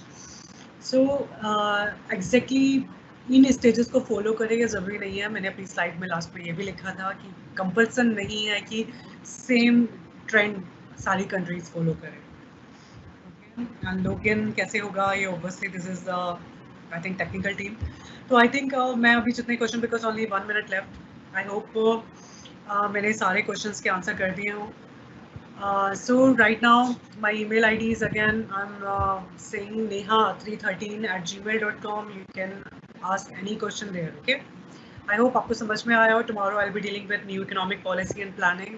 So please read a bit ताकि मैं questions को अभी थोड़ा 15 minutes last के दूंगी. आज थोड़ा मैंने कम time शायद question और answers को दिया.